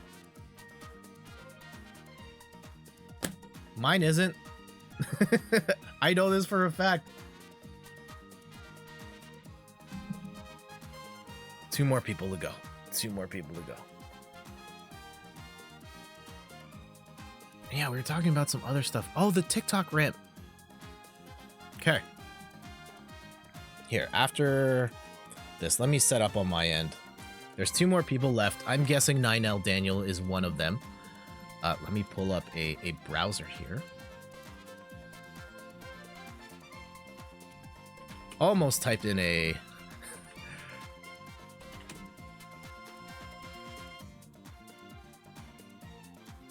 Can I? I can't just see... Oh, I have to log in to see the things, because you can't see the numbers here. Yeah, sure. We'll talk a little bit about these. Okay. Sorry, talking to myself. 9L Daniel. Of course it was 9L Daniel. GG's. Okay. And talking about, like, content, and I know we talk about, like, if you want to grow your channel, make content elsewhere and then bring people over to Twitch. I'm trying something right now. You can now find me on TikTok. Yep, I'm here. I've got a page. I've put up some videos, and I've only put up 2 videos, and it's a very eye-opening experience. You can't see what how many views these have, and, you know, I feel like this one might be skewed because TikTok might have been like, oh, this guy posted his first TikTok. Let's give this guy a boost. You know, normally my videos get, you know, on Twitter, let's say 10 to 20 views. On Instagram, 30 to 40 views. On TikTok, this one has like over 600. First shot, bang. Second one, this one. This one's actually crushing it on Instagram the most. It's not doing as well. Like, I made this one specifically for TikTok. And this is about to be like my best Instagram post of all time. On TikTok, this still got like over 100 something views, which is a lot more than, you know, what this generally would pull on Instagram. Definitely more than on Twitter. And, you know, for my YouTube stuff, like, I could spend, you know, days making a video that 5-10 people watch, or I spend, you know, this took like an hour and got viewed, you know, hundreds of times now. So makes me wonder, like, why did I not get on here sooner? I think that, yeah, TikTok seems like a great platform for getting your stuff out there to more people, and just the way that it works, it enhances discovery. It's built around discovery in a way that Twitch is not. Definitely versus like Twitch. There's no one. I'm for, like, again, that first TikTok, that clip of me talking about the Stardew Valley board game, that stream got like 50 views, and for me cutting down that one minute of me talking about the board game got like almost 700 at this point. Like, it's a lot to consider. A lot to consider. Countdown in the chat. Next game starting soon. A few weeks ago, doing It's Tricky with ovens with really in.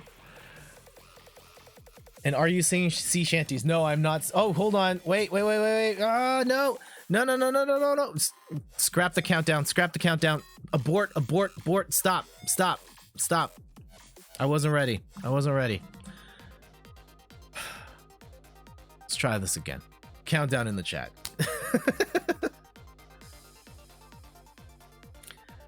It's the brevity. Videos are under a minute, so they get a lot of attention. I think it's more than that. It's more than that. TikTok in particular. The algorithm of TikTok and discoverability and the... Oh, man. I'm sorry, dude. I wasn't trying to fake you out. I swear I wasn't trying to fake you out. I just messed up that time. I didn't switch the monitor fast enough. Okay, we'll get you on the next one, man. Yeah, the way TikTok works is that you backed out. Don't think it'll be back in time. Okay. It's all right. We'll get you on the next one. For anyone that's browsed TikTok before, is that as soon as you log in, you get this For You page. And as you watch stuff on the For You page, it starts serving you stuff based on stuff that you watch and the stuff that you like. The stuff you engage with. And so then at a certain point, it starts narrowing down what you want, and it's serving you stuff that you want to see. And there isn't necessarily the notion of, like, I have to go to, you know, Jet's TikTok homepage to go and see. Like, you're just getting served stuff because of, like, the hashtags that you put in there. So anyone looking at Stardew Valley stuff is finding my stuff, and it's being served to them. Versus, like, Twitch, where it's like, all right, I'm playing the Stardew Valley video game. Oh, there's like 1,000 other people playing this game at the same time. Oh, I'm at the very bottom of the directory with like 300 other people who also have 0 views, and no one's just gonna find my stream. Versus just like TikTok saying like, here, your video goes to this person, and then you got the exposure. And so I think it definitely thinking about, you know, platforms and content creation and like what I aim to achieve out of each thing. And not to say that like I'm just gonna ditch Twitch because the numbers on TikTok are higher, but it definitely makes me think more about what I'm trying to achieve and the ideas I want to communicate, and where is the best place to communicate those ideas. Because, like, you know, for example, I could write a video game review on the website in thirdperson.com. You know, I love writing. I continue writing in that blog because I like writing my thoughts in that form. Odds are probably not going to get that many views. Or I could, you know, hit record on my phone, basically summarize what I'm trying to say in a minute, and then put it on TikTok, and it'll get viewed way more. It'll get viewed like 10 times more in a day than the post will get in its lifetime.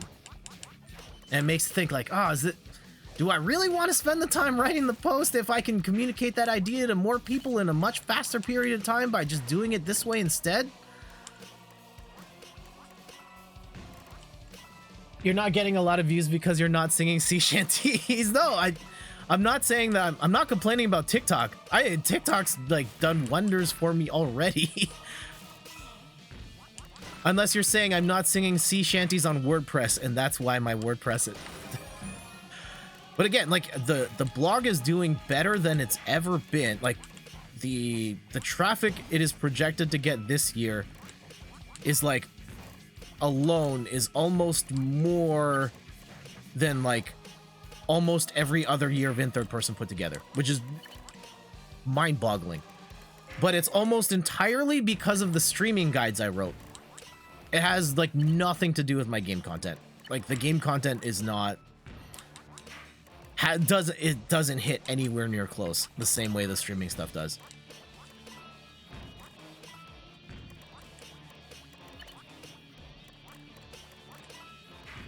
I think that like Oh, this, I don't know if this is a hot take. I think video game blog writing is, like, even just like writing as a way of communicating about like game stuff. I think it is a passe form of communicating about games, and the audience has largely moved on to other mediums such as YouTube, such as streaming, such as podcasting.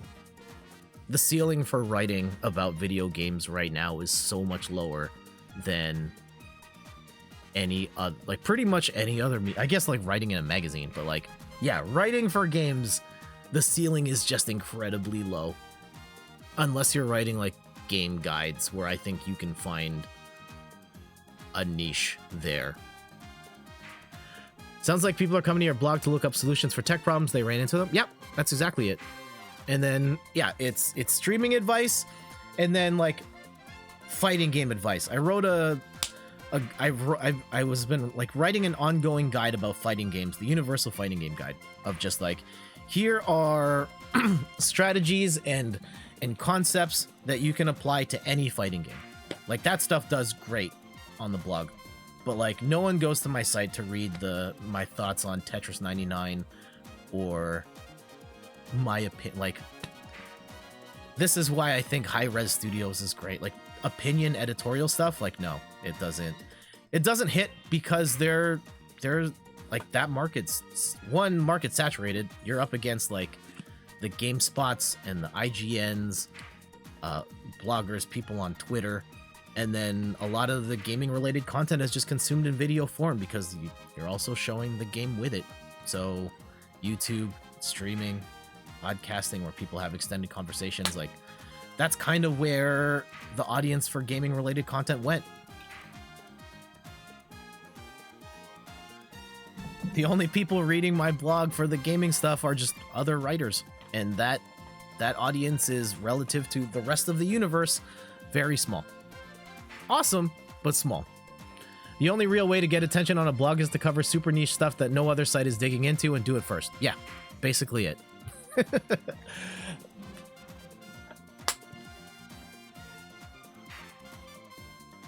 Yeah, if your goal is to reach as many people as you can with the ideas that you have, there are other places that will probably serve you better than a blog. That said, if you really love the art form of writing, and that is the way you are most comfortable communicating your ideas, and that's the way you want to present your ideas, yeah, keep doing that. You get regular traffic though, like 10 a day, and you haven't written in months because of your family. Oh, sorry to hear that, man. Yeah, I don't want to talk exact numbers, but like I would do X amount of traffic per day before I did like streaming stuff. And I only wrote about the streaming stuff because I was like, you know what? I know this is a game site, but I'm really passionate about streaming right now, and I'm learning a lot, and I want to share that advice with other people. So I just started writing streaming advice posts. If my traffic, the game stuff is just X, adding the streaming stuff then becomes X times 10.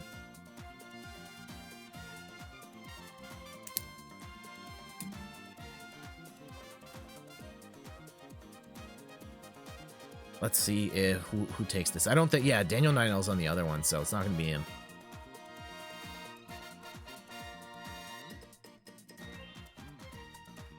And yeah, there's still pros to blogging over certain things.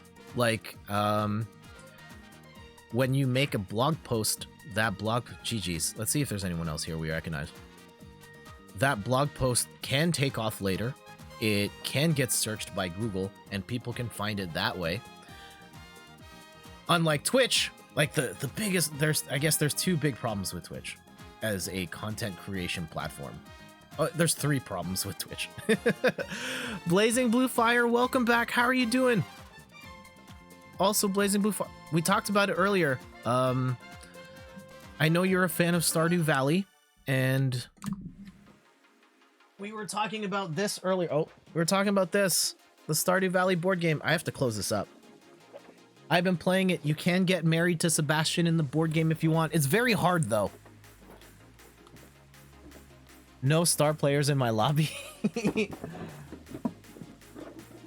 Let me just show you the box. Yeah, again, playing the Stardew Valley board game. Gonna play more of it today. Maybe we get married. Maybe we don't. Countdown in the chat. Let's go. We'll just roll right back in. You saw some gameplay? Nice. That's fun. 10 seconds. So many of my biggest blog posts weirdly took off years later. Yeah, that can happen. I think you finished the center? Congrats! Yeah, the problem with Twitch content, now you unlock the extra island. Fantastic, congratulations. And you have 2 babies. Oh, precious. Yeah, every platform has its pros and cons. And I'm not saying just because, like, you know, the TikToks are working out for me. Yeah, just ditch everything. Ditch your blog, ditch your Twitters, your Instagram. Like, no, not saying that. Just understand what each platform is good at and then make content on each that serves its purpose or like does the best it can do.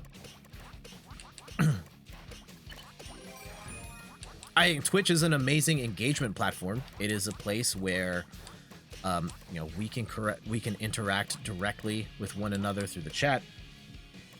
And I've made a ton of new friends here. And it's fantastic for that. But some of the big problems with Twitch, yeah, discoverability is terrible. Especially if you're trying to play a popular game, people aren't going to find you in the directories. There's no algorithm that's going to serve you up to a specific person based on their interests. I think the inherent challenge of streams is that, like,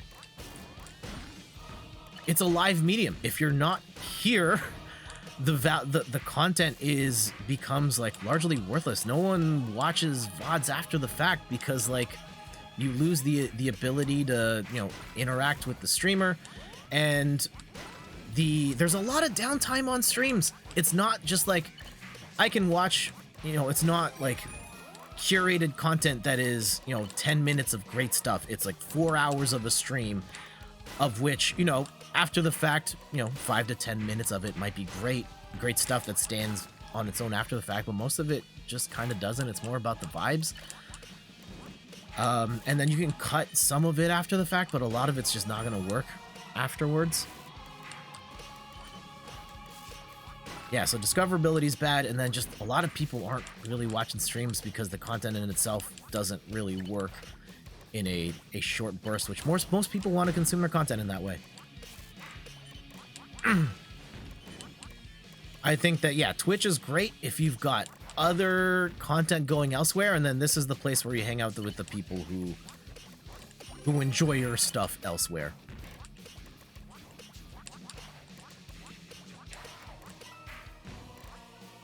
You have not played your Switch for 2 weeks. You always get views on your art streams. Yeah.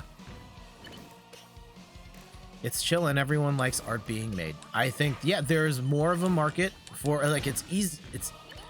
It is somewhat easier to, and not to discredit what you do, Gally, because I think you're a talented artist and you do great work and you need to charge more for your work.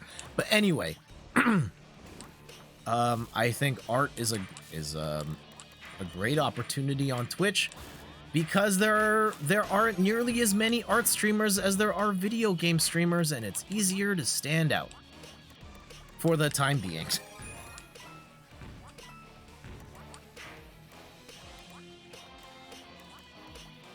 You sometimes have like 8 views and then you have days with no views, but you don't stream a lot. Yeah, that's definitely one of the challenges of streaming, is like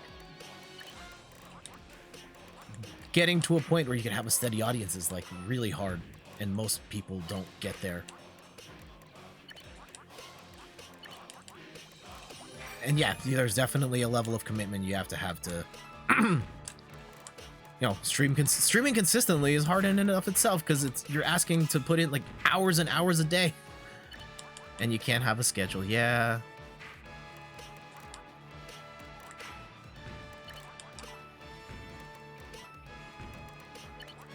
And yeah, not everybody has the luxury of having like steady hours and being able to stream on a schedule. Your change this week at the last second. Uh-oh. Okay, I still get the T-spin there. Great.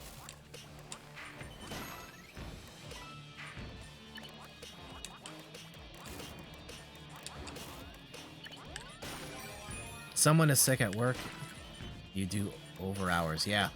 I think that's the reality for a lot. It's just streaming as a career or being consistent on streaming is just not realistic for most people. An hour a day for work. Yeah. It adds up. It definitely adds up. Gally, but you can just stream when you play a game. Sometimes it can be fun. See, I don't like doing that. I really don't like that. I'm playing video games, so I might as well just stream anyway. For me, I don't approach this as like I'm just gonna play video games and what happens. Like I'm trying to make a show and trying to make content, and I come to it with a game plan. And like, if I was just like I'm gonna play video games and then what happens, it's like very off the cuff, and like I'm just not making my best stuff if I'm approaching it in that way.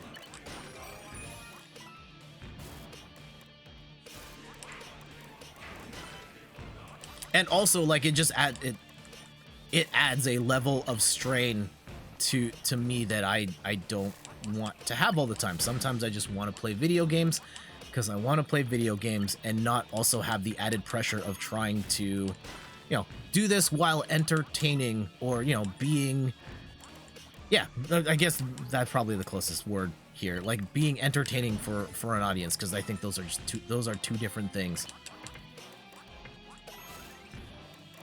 Everyone is different. Yeah. I think that if I were just to stream every time I used to do that when I first started streaming. I would just stream every time I had a game session, and then all my streams were bad.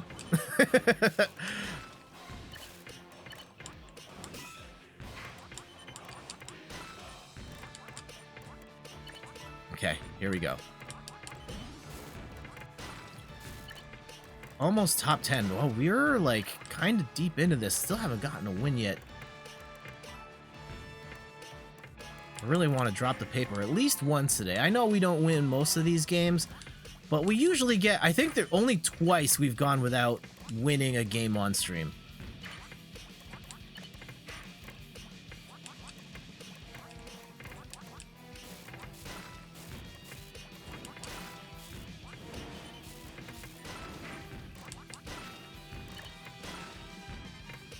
Ruh-roh. There's a lot of junk coming. I'm guessing this is someone forwarding me on the other end, because it's just a lot of combos. Okay, combos for you too.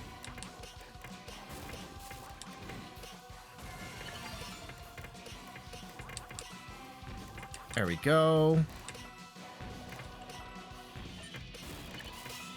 Okay. Oh no, this is gonna suck right here. Oof. Okay. There.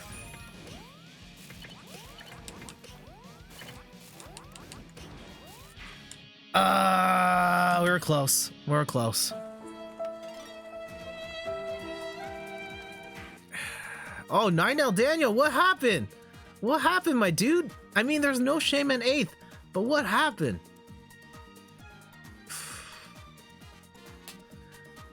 You have games of 15 minutes and games in an hour. Your friend plays LOL and she told me a match is like 45 minutes ago. I can solely see how you'd be burned out after one game. Yep.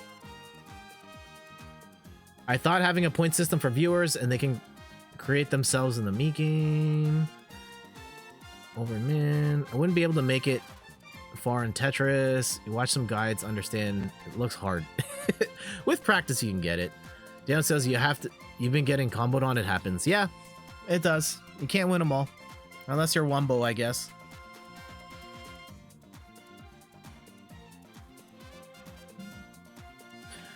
"45 minutes or so." Yeah, like the average match. I've seen matches go like 90 minutes, I think is a thing that can happen in League of Legends.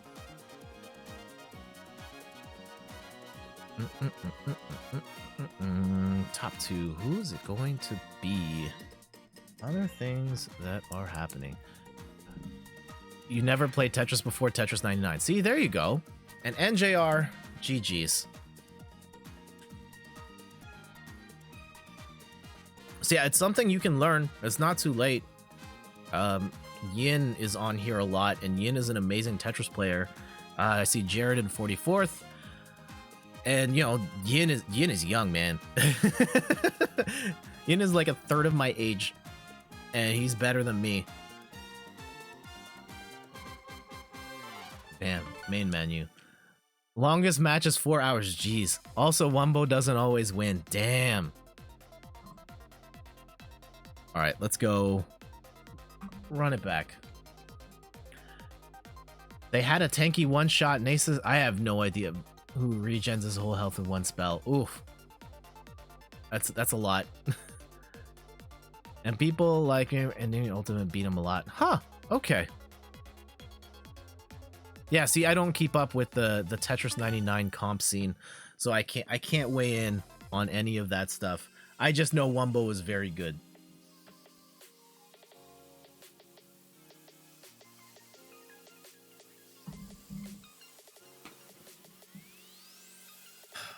All right. Oh yeah, Tetris time. Let's go. Ugh.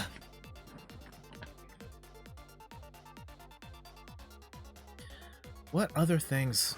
Guys, what are you playing these days? I'm gonna get back to Ghost of Tsushima soon.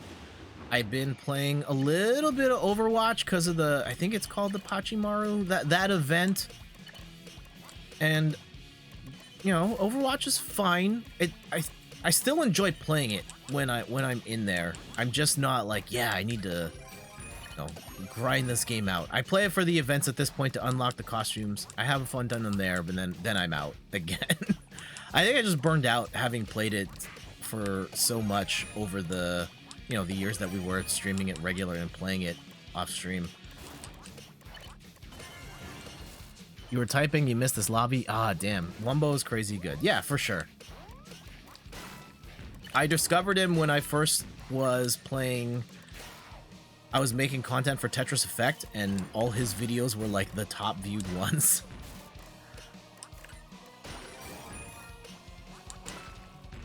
And yeah, he's crazy good. Pachimari event, there it is. And the new season started, but the placements deranked me, so now you're silver. Get back to gold, you just need 2,000. Okay. Gatli, we still have to play. I never see you on when I've been on there, and you've mostly been drawing. Awesome. I would love to see more of your art stuff. I know you posted some emotes recently for, was it Courgette?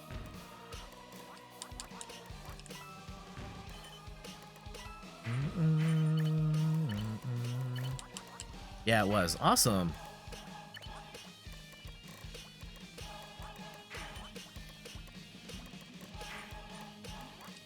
You won one lobby in 9L's 800 tournament that had Wumbo and a bunch of other top players in it. You took like 50 screenshots of it. Fantastic.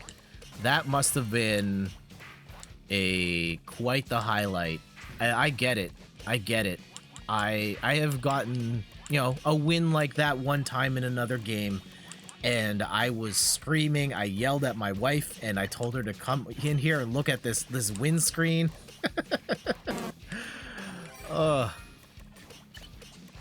I'm glad you've always got that. You will always have that. You will always brag about that from now till the end of time, and no one can take that away from you. So yeah, flex, man.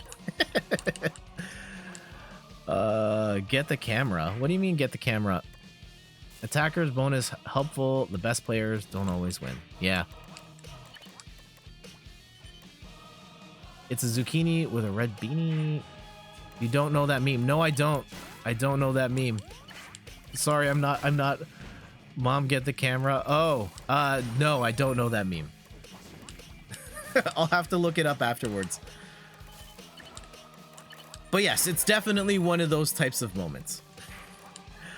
Ruh-roh. Yeah, don't post links. I'll look for it after. Sorry about that.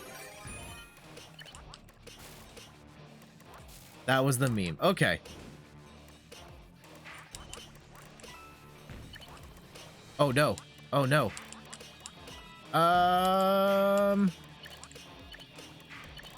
Here. There we go.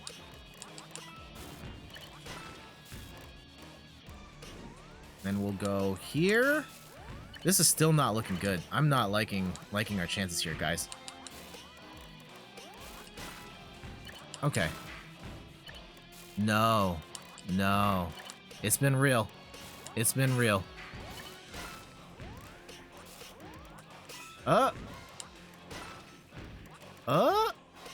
No, this is looking real bad.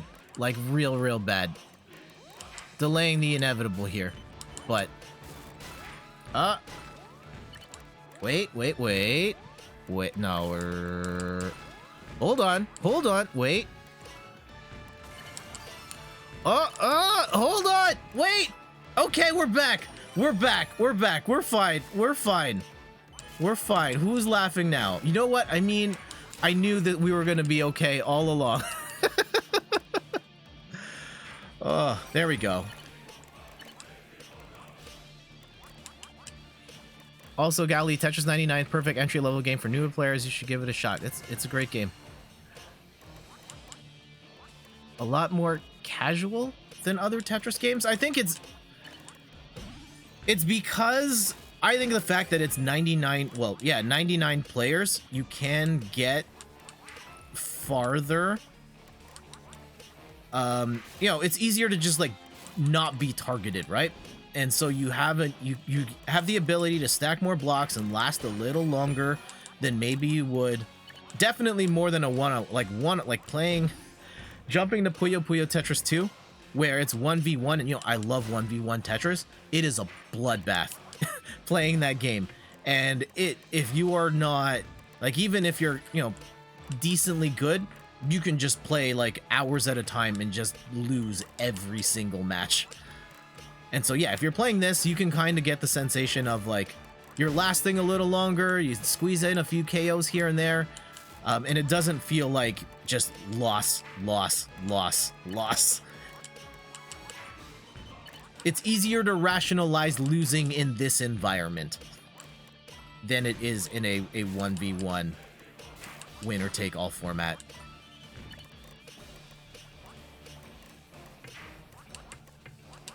There we go. Yeah, you don't have a Switch. Damn. The weird thing is you win more often in Tetris 99 than you do in Puyo Puyo Tetris or Tetrio. I think that's exactly it. I think it's one like larger pool of players. I don't know if there's as many killers out here. I mean, there's still lots of, you know, amazing Tetris 99 players, but also like I feel like if you're really about that competitive Tetris life, you're probably not playing Tetris 99. You would compete in a more 1v1 environment.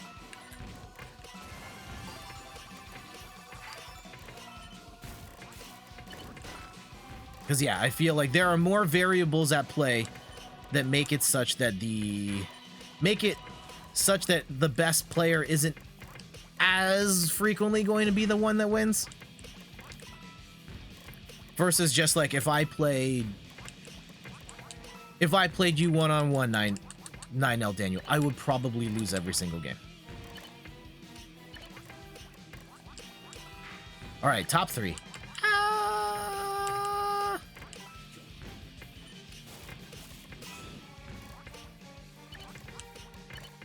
Okay, here we go.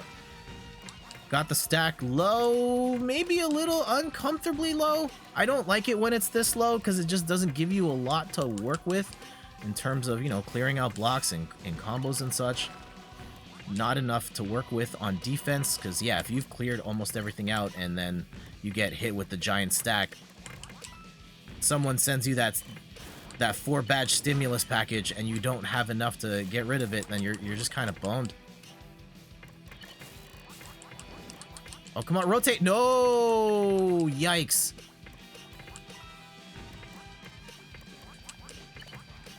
Okay. Leave me alone. Don't attack me. I'm cleaning up the house right now. Come on. Oh, top 2! Okay. Okay. Okay. We got the combos going. Let's go.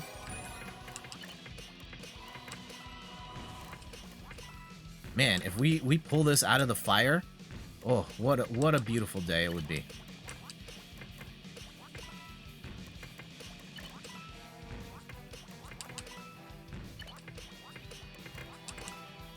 Okay. Uh-oh. Yikes. Oh, no! Daniel, stop it. Stop it. Damn. I'm guessing it's Daniel on the other end. I could be totally wrong. Okay. Okay. Whoever this is, Daniel or otherwise, they are putting up one heck of a fight. There. Okay. Got the line. Drop it. Another one. Oh. Oh, no. Oh, that's not a good drop. There we go. Got it. Got him. Game over. Get it. Dubs. Another one up on the board.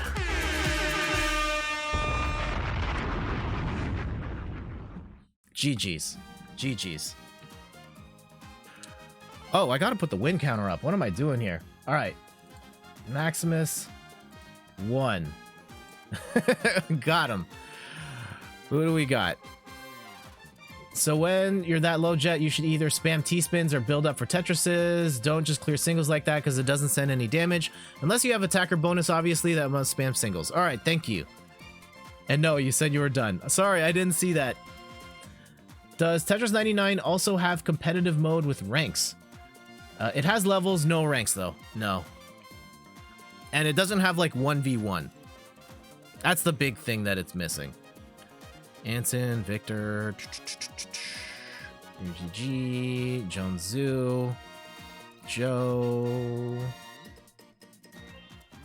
Samuel, Blossom. All right. Cool. Let's back out.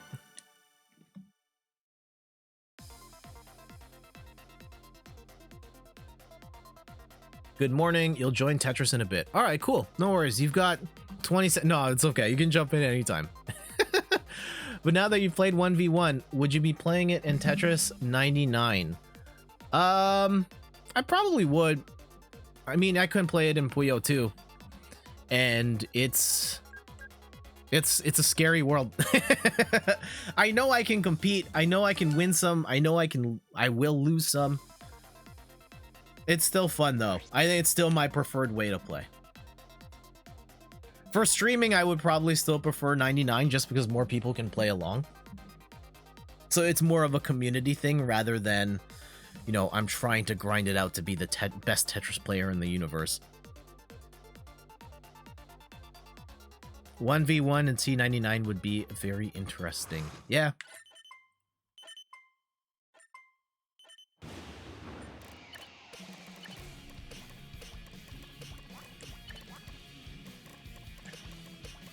Let's try this again. And for those just tuning in, I'm Jeff from inthirdperson.com. Personal look at video games, board games, and other nerdy pursuits. Playing some Tetris 99. This is a terrible stack, by the way. How you can stall out damage would be perfect practice doing ones. Okay. What other stuff is going on in the universe? I have a TikTok now. I don't know if any of you guys are on TikTok, but yeah, you can find me at inthirdperson there. Where, yeah, off the success of the first 2 videos, I'll be doing more stuff on TikTok. And not just clip highlights. I'm probably going to spend a bit more time making original stuff for there too that I'll try and adapt on, you know, Instagram and Twitter and stuff. Uh-oh, we're getting comboed pretty hard.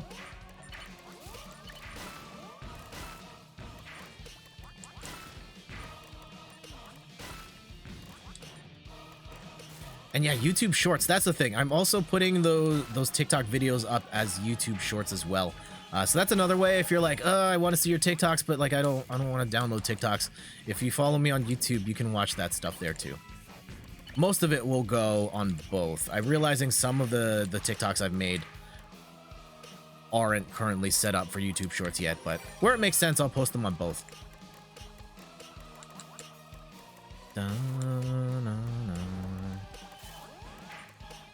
Uh-oh. There we go.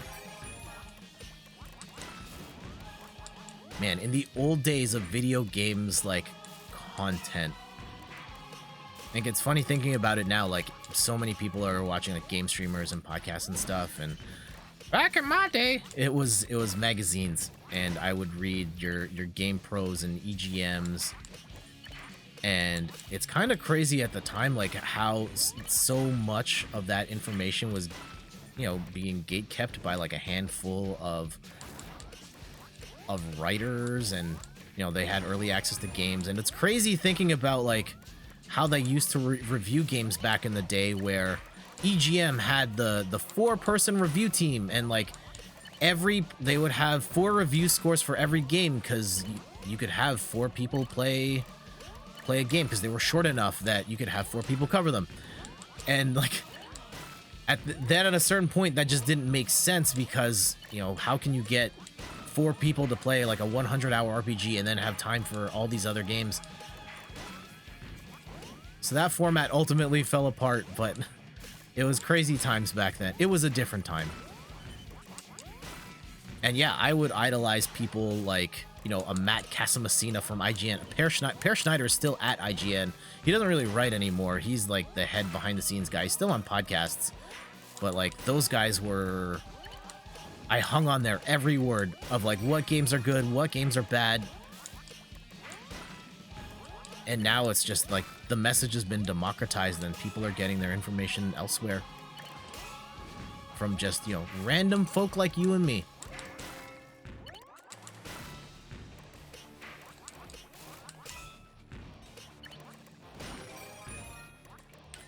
A few days ago, you played Tetrio for the first time on Yin's stream. Oh wow, you made a cameo on Yin's stream. You barely lasted 10 seconds in each battle. Everyone in the private room was against each other.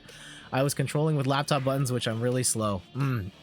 Yeah, having the right controller definitely matters. But also, Tetrio is going to be the hardest of hardcore Tetris players in there. Like Yin, and that is the fight club of Tetris groups right there, so it's going to be very stiff competition. So I probably wouldn't last very long in there at all. There we go.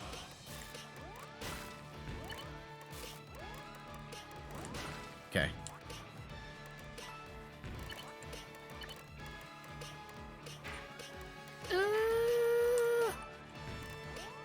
Not looking great. Not looking great for us, TBH. I know I said that last time, but this time, really not looking good. There. Okay. Okay. Okay.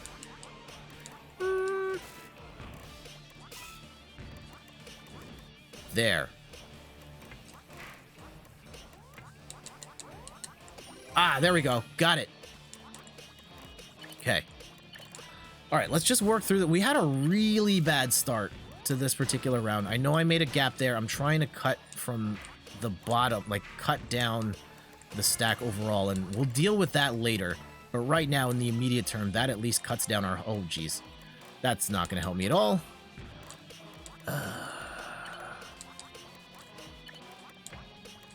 There.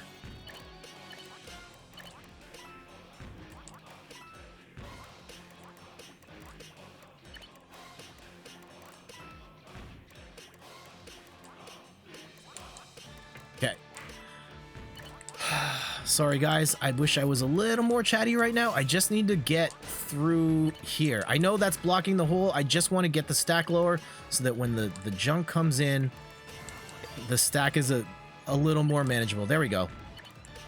But yeah, we just had a really poor start to this round, and I'm struggling to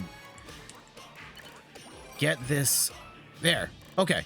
I think we're okay. We're okay.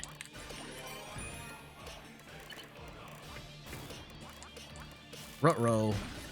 Down.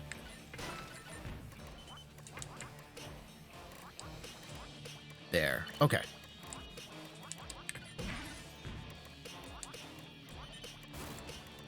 Whew. Uh-oh, that's not what oh no. I meant to cut the stack a little shorter that time, and now we're in a... Okay. No, we're okay, we're okay. It's starting to get a little... There. Then we keep that hole open, and... Yes. All right. Cool. I mean, it's unfortunately going very fast right. Oh no, I didn't rotate the piece. Yikes. Yikes. Yikes. Oh, please don't push me all the way up. Don't. Not all the way up. Okay. Oh no. Okay. The hole's still there. The hole's still there. Oh, come on. There. Okay.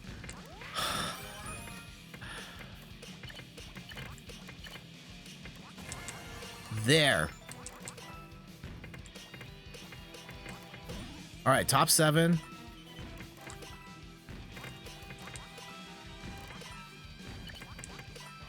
Woo! Yep. Down. Okay, we should switch that off. Okay, I think we've turned this around. This has been a valiant run. I mean, we're not done yet. We can still win this. If we were to get pieced out at this point, I think I'm okay. Considering where we started and what we've had to work through, I think we're all right. Ah, come on. There. Here. Then there. And I know that blocks it a little more. That's not ideal. That's not ideal. That's definitely not ideal. Okay.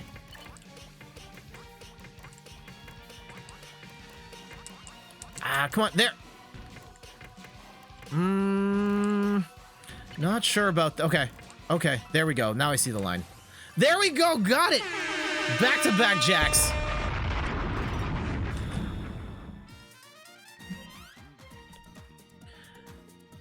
Game over.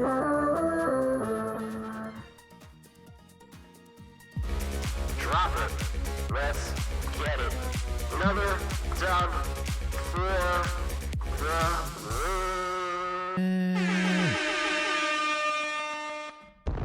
Alright, flip this back around. Phew. Great recovery, thank you. Thank you. Discord. Oh, that's the wrong thing. Dubs 2. Another one. GG's. Who else was in here? Rob. I don't know if we'll recognize anybody else here, but yeah, GG's to everybody that played along. Milky Mike, Foxy Dave, Among Us. All right. What other things are going on? Other big... Trying to think of like big game stuff that happened this week, and I can't think of anything. I'm gonna run countdown in the chat, and then we'll continue playing games. We talked about the Overwatch event. Talked about me being on TikTok. The Stardew Valley board game is out. Looking forward to hearing your opinions if you are able to get it. I would like to see more video games make the jump to board games, and like in a meaningful way, in a way that like matches closer to what the game is, like the source material, or at least that makes sense, right? Like I've bought board games in the past, like the Street Fighter deck building game it's brutal because it just doesn't make sense within the context of the unit. You're just collecting cards, and like the actual deck building mechanics are fine, but it feels 0% like Street Fighter. Like I don't want to see like just slapped on Street Fighter art onto a card game and then ta-da, it's Street Fighter. Like I want games that are just more faithful, or at least more closely inspired by the source material. And yeah, Stardew definitely checks that box off, where like that game is undeniably a board game based on Stardew Valley, and it kind of doesn't work. It doesn't hit the same way if you take the theme out of it. You want a League of Legends game? There are, I cannot remember the names of the games. There's like a pirate themed one. There are games that are inspired. There are tabletop games definitely inspired by League of Legends. If you do a Google search on that, I'm sure you'll pull up. I know of at least a few. I don't know them off the top of my head, like by name, but there are tabletop games that have taken influence. I've tried to adapt that experience. Yomi is one of my favorites because that is a very close adaptation of what a fighting game plays like, except in a card game, and that's a lot of fun. The XCOM one is all right. It's kind of focuses a little more on the behind the scenes management than the actually shooting aliens part, but it's still pretty good. What other games would work in a board game format? Like, could you probably could do a couple of games based in the Animal Crossing universe. You know, if the goal is to like build your house, or, you know, add new villagers to your... Sorry, there's like a drum that's playing in the back, like very faintly. No, it's not. It sounds like it's my background music like leaking through, but it's not. It's actually part of the game music itself. Like there's a very specific drum fill that's throwing me off.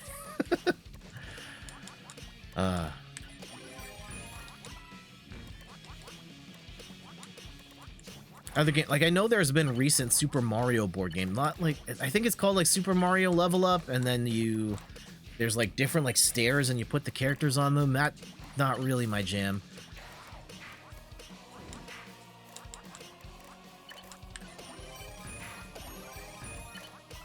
There we go. Oh geez. Okay, quick fix. Here we go. Have you bought anything that, like, you bought it because you liked the IP and then found out, like, oh, this is actually bad? Like, you bought it because you like the thing it's associated with, and then you tried it and it was bad. Like, one of my most vivid memories of this was many years ago. I was at a SpongeBob game. Yeah. That's the type of stuff I'm talking about. Like, you buy it because you like SpongeBob, and then, oh, the game's actually bad because it's, you know, a marketing cash grab. I remember buying, and this is from, like, basically, okay, I bought a Ninja Turtles ice cream, and it was shaped in the, like, the head of a Ninja Turtle, and I was like, I love the Ninja Turtles, I love ice cream, this Ninja Turtles ice cream is gonna be delicious. It's absolutely disgusting. One of the worst ice creams I've ever had in my life. I would rather eat strawberry ice cream. Like, this is the level of contempt I have for this Ninja Turtle ice cream. I would rather eat strawberry ice cream than that Ninja Turtles ice cream. It was an abomination of ice cream. Oof. And that was one of the first times I remember being like, oh, just because I like the IP that's associated with it doesn't mean I'm gonna like everything associated with it. You know, movie games were like that. Even in high school, I'd been reading video game websites, and up until that point, a lot of video games based on movies were bad. And I thought, like, oh, this Matrix one's gonna be different. Enter the Matrix is gonna be... No, it was horrible. That was an awful game. Ugh. Your Ari statue. Ari is your favorite champ in League, and it just sits there, but you have it. I mean, the statue, like, if you're happy with it, then there's no shame in that. And hey, the statue's there to look at it, and if you get the positive vibes by looking at it, then mission accomplished. You only know the Ninja Turtles ice cream on a stick with the heads on the heroes, but they never look like the characters. Yeah, that's the one. It was gross. Maybe they've updated the formula since, And they've probably updated it to look like the modern Turtles, but nah, fam. No. She's blowing me a kiss all the time. Oh, that's great.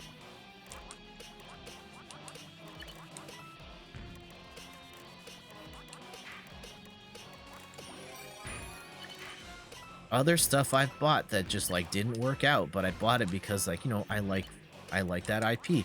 Like I really hope, like a lot of video game movies are this way, right? You love the video game and then you go see the movie and the movie's terrible.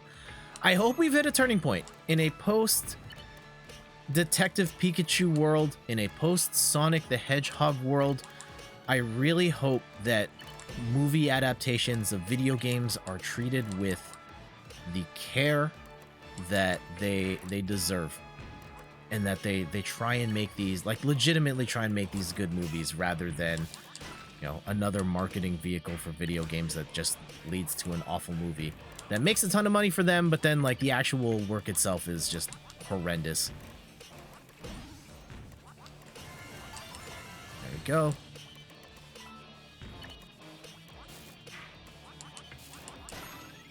Yeah, like the next big movie, the Mortal Kombat movie. I'm so looking forward to that. The trailer for that looks amazing. And the fact that they've decided to go with a hard R rating, I'm totally okay with that. I mean, like the whole, you know, the source material is R-rated stuff, and you know, hey, the original Mortal Kombat movie was pretty decent without having the gore, but yeah, if they do the gore right, like it'll add so much to it.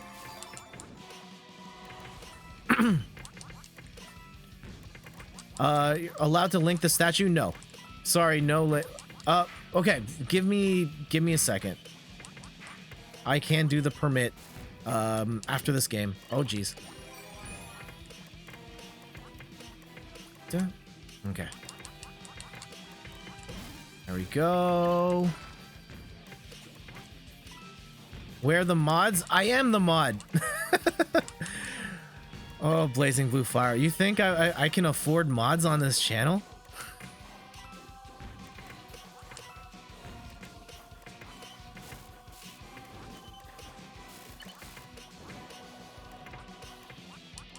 Okay.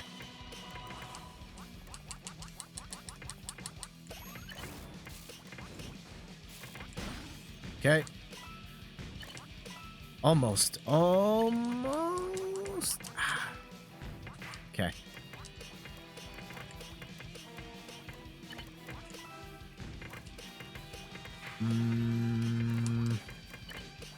Not looking good.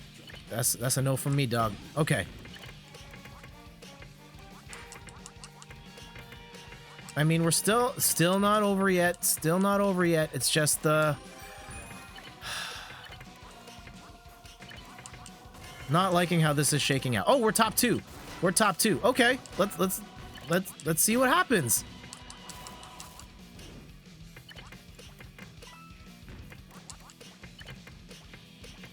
Okay.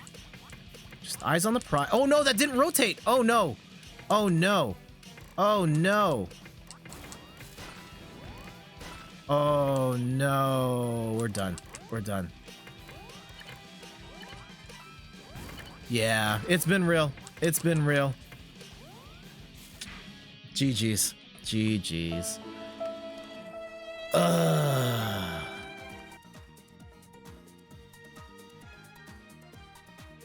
You mod for free on some people's streams. I know a lot of people do modding for free, and I probably could ask someone to be a mod and they'd say yes. I want to go as long as possible without having any mods other than myself. GG's, everybody. Let me know if you're in here. Not seeing anyone. All right. Here. Permits.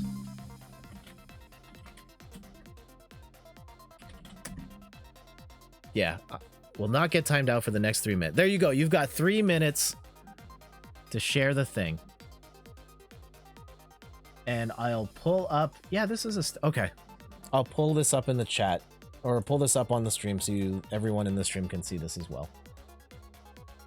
Ari Riot statue Thank you. All right. So let's go throw this in the browser. Again, I'm on TikTok now. Follow me there. And here's the statue she's talking about. Blazing Fire has this. And I guess this is Ari. And yeah, she's blowing a kiss. Look at this from this other angle. It's a nice statue. And then we've got the zoom. Look at the detail. And look at the box it comes in. That's very nice. Very nice. Good stuff. I approve. Good job. Let me run the timer again. We'll get back in. Yeah, I don't really do the statue. Well, okay, I have amiibos. I have figures. I haven't really done statues. I have one statue, and I got it because it was on clearance for $15 at a clearance place. And it's the Rabid Peach statue from Mario Rabbids that I got. And it's a nice statue.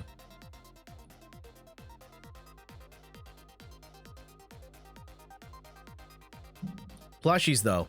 Different store. We got lots of plushies. Bin had plushies.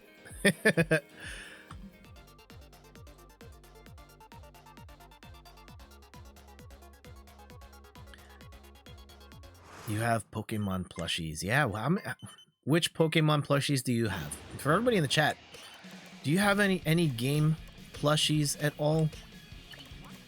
I don't know how I ended up with so many.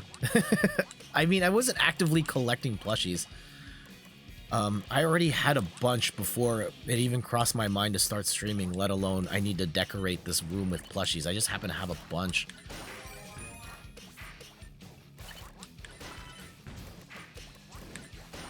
You have a Patrick Star and Donald Duck plushie. They're small, fit in your hand. Nice. Gally,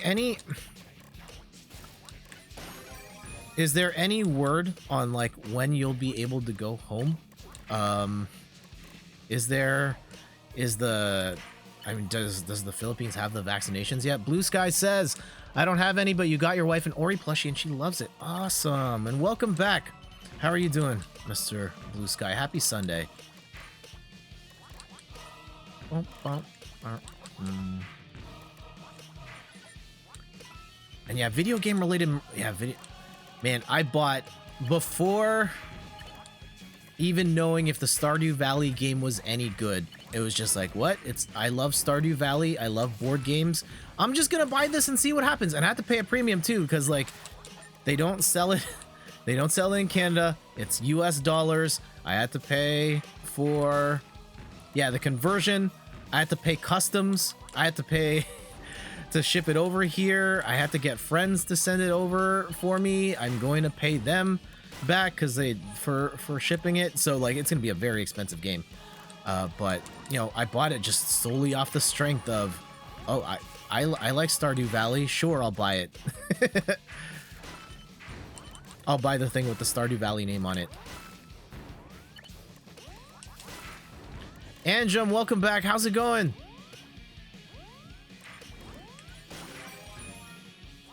You have 2 Cyndaquils, a Vulpix, Score Bunny, and in the box you have 2 Pikachus, a Bulbasaur, and a Squirrel. Oh, nice.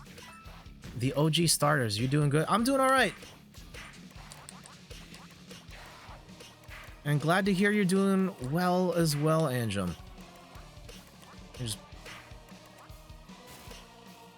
Is there, man, the background, there's something. Discord maximal. No, there shouldn't be anything else. There's just like these, I think it's gotta be the music where there's just like little bits of melodies playing in the back that sound like stream beats, but it's not. I'm pretty sure it's not. I should mute the game and see for sure, but I'm pretty sure it's not.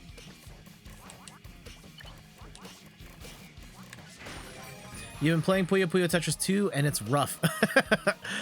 In what sense? In what sense is it rough, Anjum?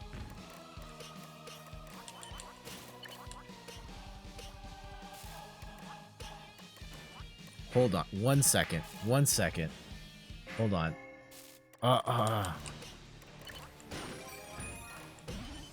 No, it's gotta be...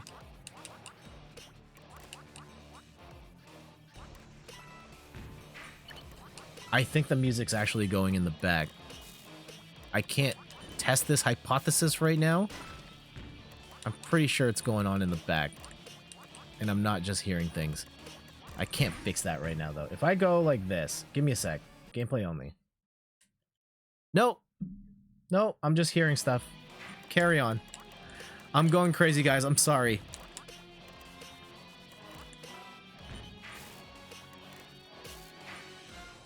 Or the gameplay feed might have the music in the back. I'm gonna have to double check.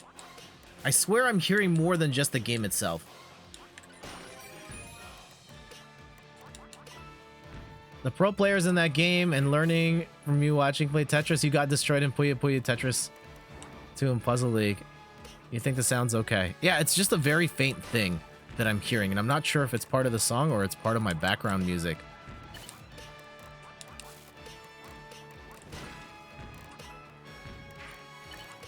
Bang.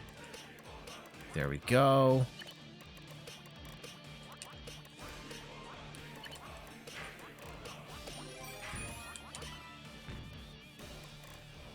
Bundle, gonna go get some cheesecake with the family. Thanks for the stream. Thank you.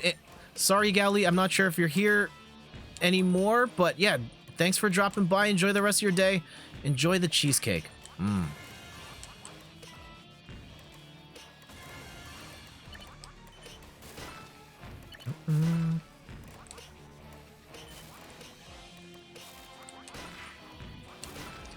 Cheesecake, you can go for some? Me too. Me too.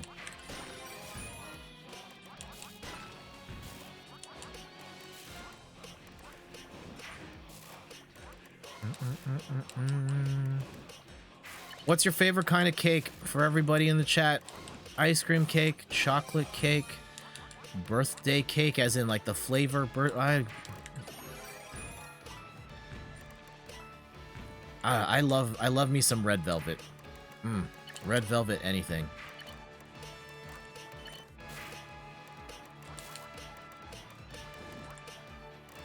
Okay, there we go.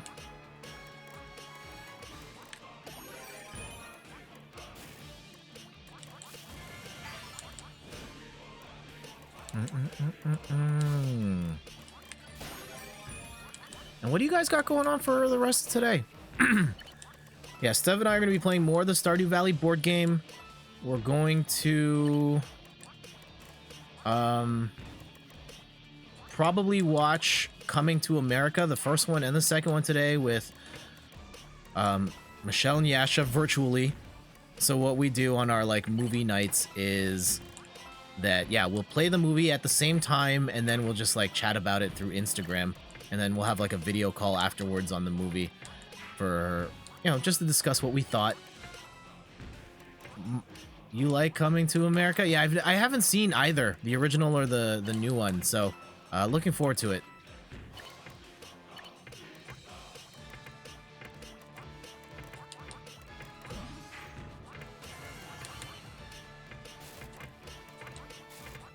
And then, yeah, I know Steph kind of wants to watch the Grammys. I'm very... We'll see if we end up watching the Grammys. I mean, as it happens, you know, every year, the Grammys does stuff that I vehemently disagree with, and then I get mad, and I'm like, I'm never going to pay attention again, and then, you know, it comes around, and I get mad. It's an endless cycle.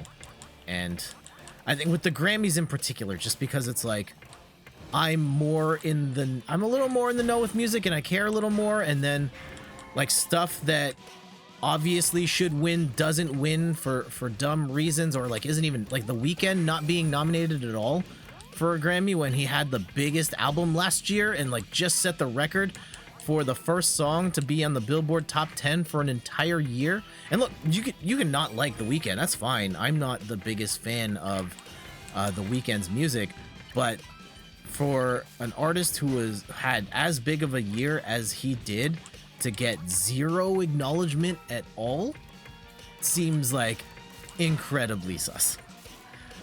You know, there are years, I think it was like the first metal award, I think went to like Steely Dan over Metallica.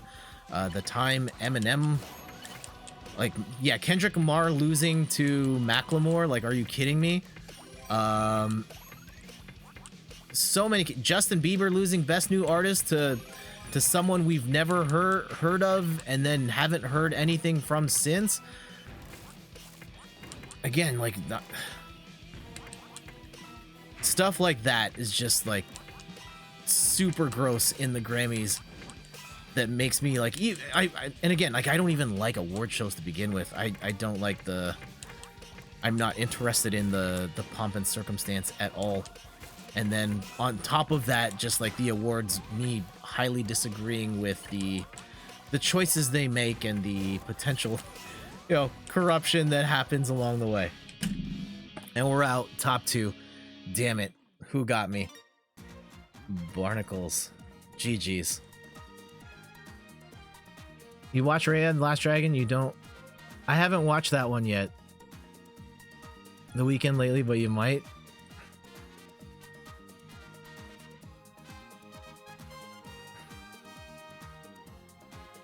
Yeah, his new album like hit really hard. Again, I'm not the biggest fan. He's local to around here, so maybe I give him a bit of a pass. But I'm not the biggest fan of his music. But his music was insanely successful this year. Manu, what's going on? Welcome back, Gulliver. You love Tracy Morgan saying Saul. Well, it's Soul. Okay. Yeah, Manu, what's going on? Let's get that timer going. Actually, give me a sec here. Let me go get some water. Did you just hear The Weeknd? King also. Yeah, we're just talking about the Grammys and how I don't like the Grammys because I don't like how decisions are made on who gets nominated, who wins and loses, and I think they are, for decades now, have not been reflective of what's actually happening in the world of music.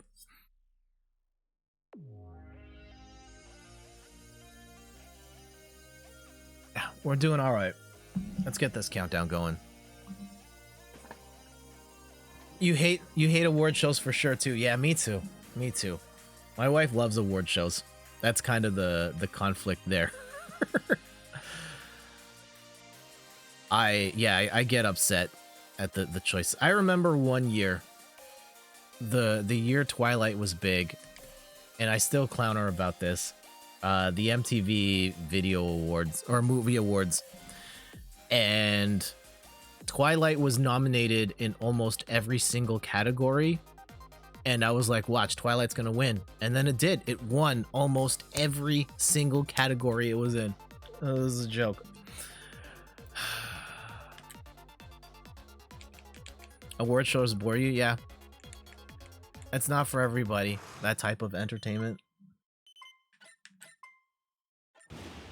And for me, like even like the Game Awards, I love video games, but I'm not actually that interested in the award show part. I watch it mostly because they're running commercials for games that haven't been announced yet. And that's why I watch. Oh no, this is bad. This is bad for a T-spin that leads to nothing. Great. Game Awards are okay. I think the Game Awards have gotten better, but mostly because they focus less on the awards and run more commercials. run more trailers for games.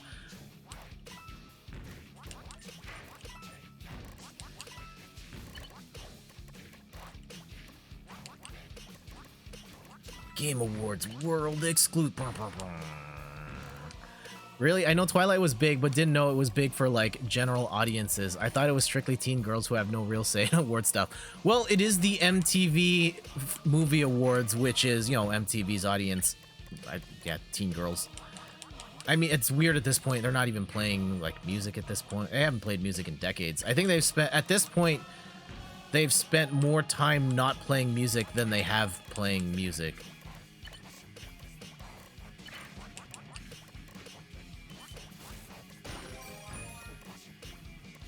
Yeah, Twilight was never gonna get any buzz on like the Grammy circuit or the not the Grammys, the Oscars or anything like that. Okay, yeah, that makes sense. You must have missed that. Yeah, don't worry about it. Yeah, the Twilight didn't. I don't think it won any Oscars. Maybe in like not even special effects.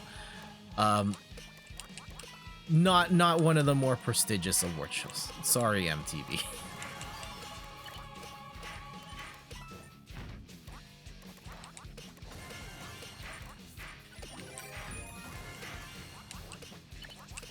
man, the awards.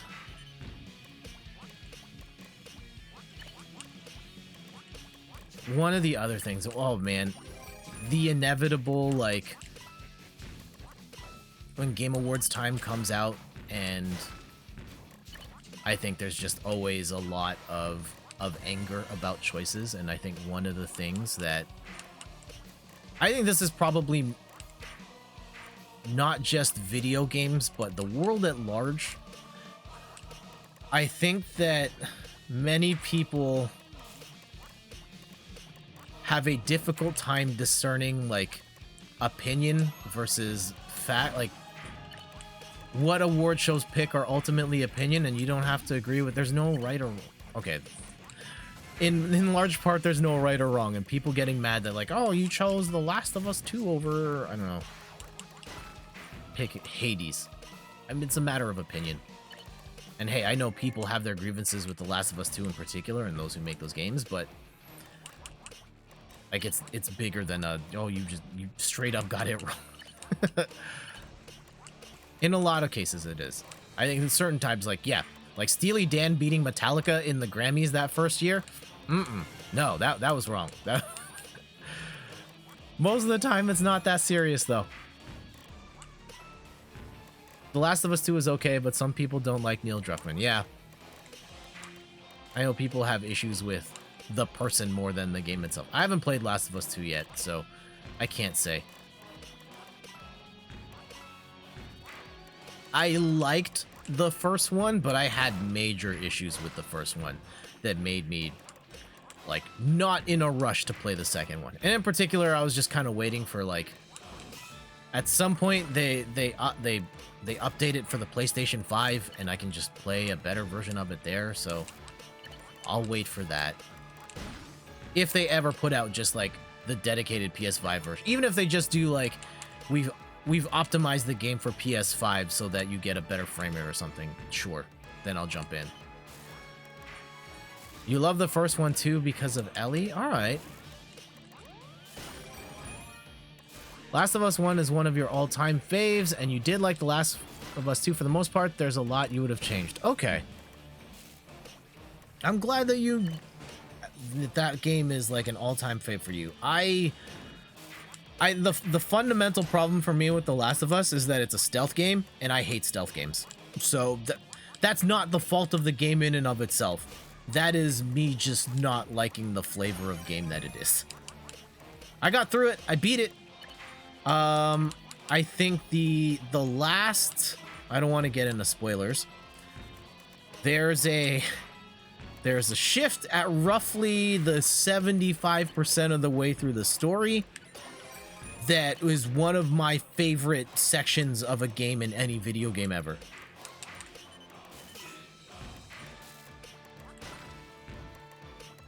I will say that much. PS5 getting Final Fantasy 7 and Guilty Gear. Strive, you're not going... Oh, what? Yeah, Thank you so much, Weddy Do, for the follow. I will give you the full experience in just a sec. Let me go and finish this game, though. Yeah, roughly 3/4 of the way through The Last of Us 1, there's a section in that game that I think is phenomenal. Yeah, the gameplay doing...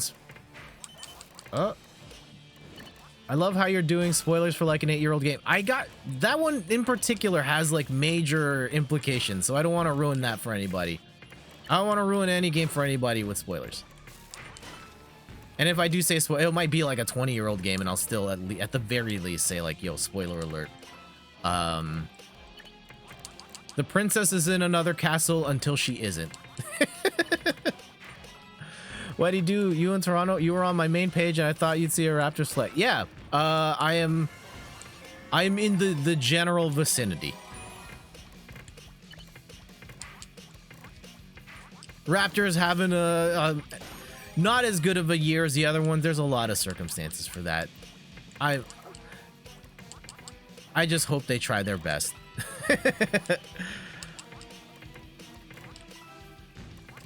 Yeah, what's going on? Are you also in the 6 or the general vicinity of the 6? You're in Barry. Okay. It's been a minute since I've well, really, it's been a minute since I left the house, but Barry, I've definitely go up there from time to time.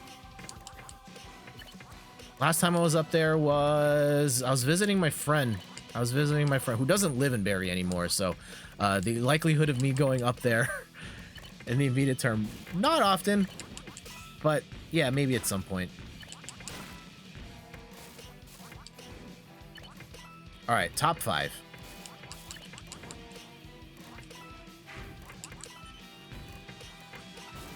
I will catch up on the chat shortly. Here. There. Okay. Oh, come on. Oh, this is probably the dagger right here. Oh, no. Yeah. It's been real.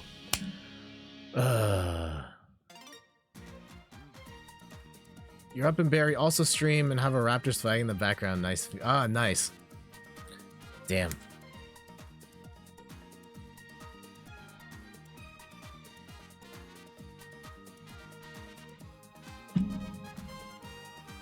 All right. Oh, just give me a second to stretch. Rip in peace. Yep, it happens. It happens. This game's about to end, though. Someone's about to get peace. Oh, no. Wow. Okay.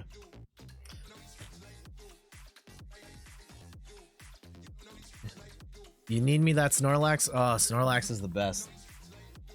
It was great. There was a piece in, like, Kotaku years ago where, like, someone's putting out this giant Snorlax, and then I was in the peak of my... Congratulations, Yeti, by the way. In the peak of my Pokemon Go hype, and my wife and I were like, yeah, we gotta get this. We gotta get it. Barely fit in the car, in the box. And in our old place, it was in our living room. And then we moved into this house, and just the way the living room was laid out, it didn't really work. So came down here. It was the very first piece of decor I had in this room when we started streaming years ago. You collect classic consoles too? You just... I mean, collect is a weird word, right? Like, I got... these ones, like, I got these as they came out. The Nintendo... Well, the NES I didn't have. I bought that a couple of decades ago from a extended family member for like 20 bucks. The SNES, I had an SNES. It got stolen. I got a new one back. Well, not a new one, but like my mom gave me one as a Christmas present one year in the 2000s. Yeah, I swear that there's... Let me check one thing real quick.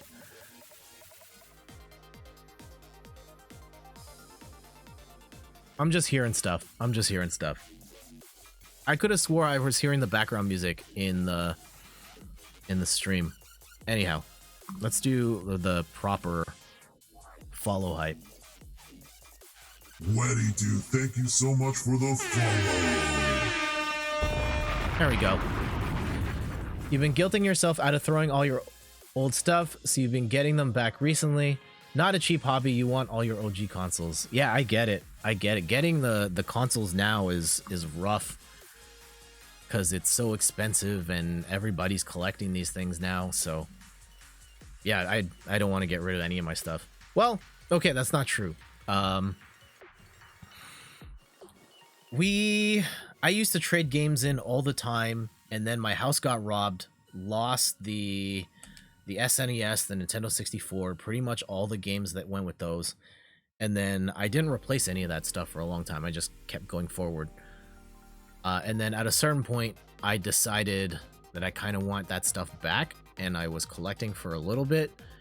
And then I cooled off on that a lot. And now it's at a point where like that stuff is so expensive to get that I can't really keep up. And so I'll buy bits and pieces. Well, I was buying bits and pieces here and there, like when I go to conventions, and now they're not really a thing. So I've slowed down a lot on that front. Also, the way that, you know, part of it, like in the more recent days, was like, I could stream this game, but streaming retro games is such a pain that it's just not worth it for me to like try and hook everything up to an old, like, my streaming rig, because I would need like straight up a different capture card, and I'd have to redo a whole bunch of stuff, and it's not worth it for me, so... Probably not streaming retro games, like, on original hardware ever again, which makes it, like, less likely for me to pick up old stuff.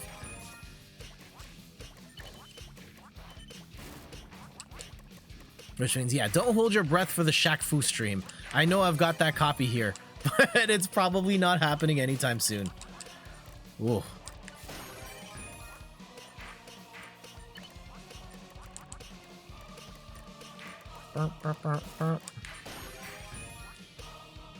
Anyone here collect retro games, consoles? Or are you just kind of over it? You got what you got? Like, yeah, I have a collection just by virtue of me enjoying games and playing stuff as it comes out.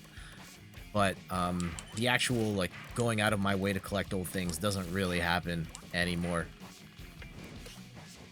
Ooh, this is a bad build. A terrible build. I mean, we can still fix it, but not a good start.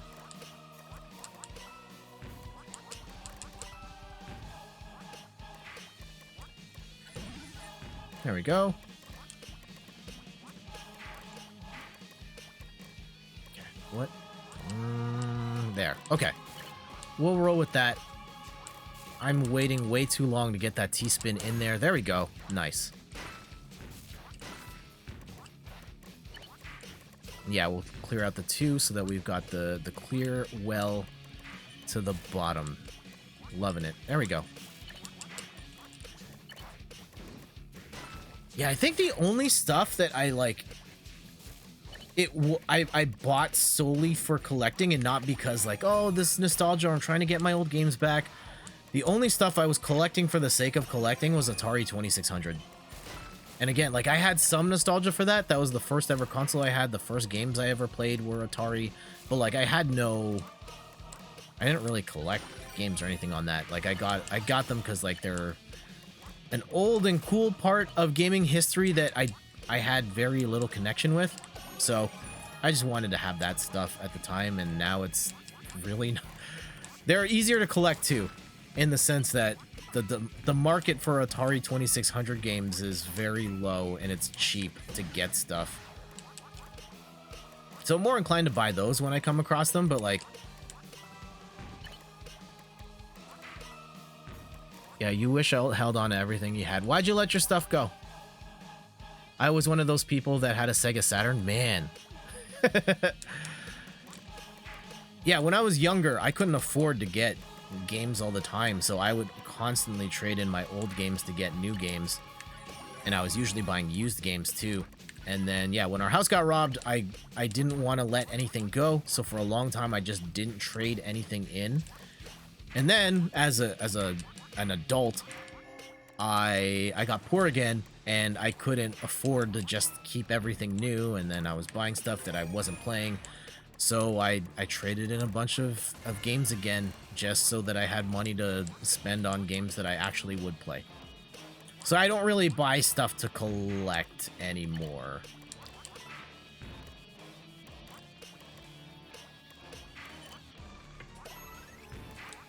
Of course, I say this now, and like I just started gaming on PC, and I'm like, oh, I'm not really gaming there. And then I have a few dozen games on PC, most of which I haven't played because it's like I play Overwatch and Rogue Company, and that's about it. And I saw someone mention, I think it was Anjum, talk about Guilty Gear. I did buy Guilty Gear. I got a pre-order in on Green Man Gaming. There's a promo code. Well, there was a promo code to get like 20% off, so I used that to get it for a little cheaper. So I've got it on PC now. And I guess that solves where I'm going to play it going forward. You play Overwatch too? Nice. Who do you main?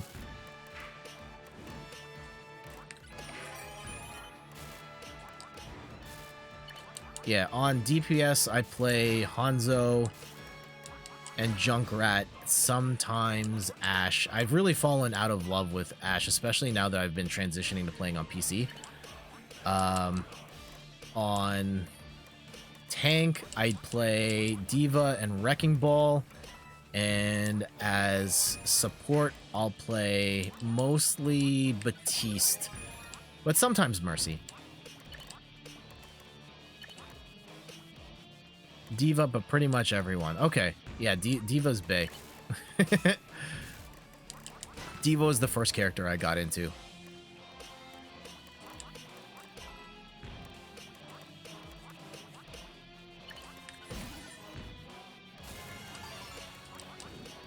Yeah, I was just playing over the weekend. On Friday, I was playing the Pachimari event. Pachimari? The new event, and I got the Roadhog costume. You're kind of a flex player. You'll be okay with most heroes. Nice. I'm stubborn. I like to play who I like to play, and that's it.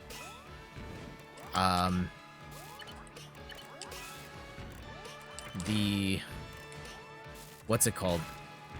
When I play in a lot of circles where my friends like to play mystery heroes, and I can't stand mystery heroes. I have, like, for 95% of the game, I have no idea what I'm doing. I have zero interest in playing the heroes that I don't normally play as.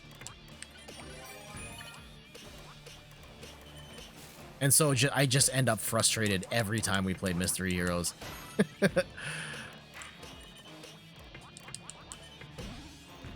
Me too, Jet. Me too. Yeah, I don't know what I don't. And maybe it's just because like my fighting game background of like when I play a game where you have to play a specific character who has specific abilities, I want to play the character whose abilities and skills I have put the time into learning and mastering and that I enjoy using. Like just constant random select in those types of games is not the way I like to play at all, because I take it too seriously, I guess. So yeah, I would rather play like 100 games just using my main than play like any number of Overwatch Mystery Heroes matches. All right, back to top 10.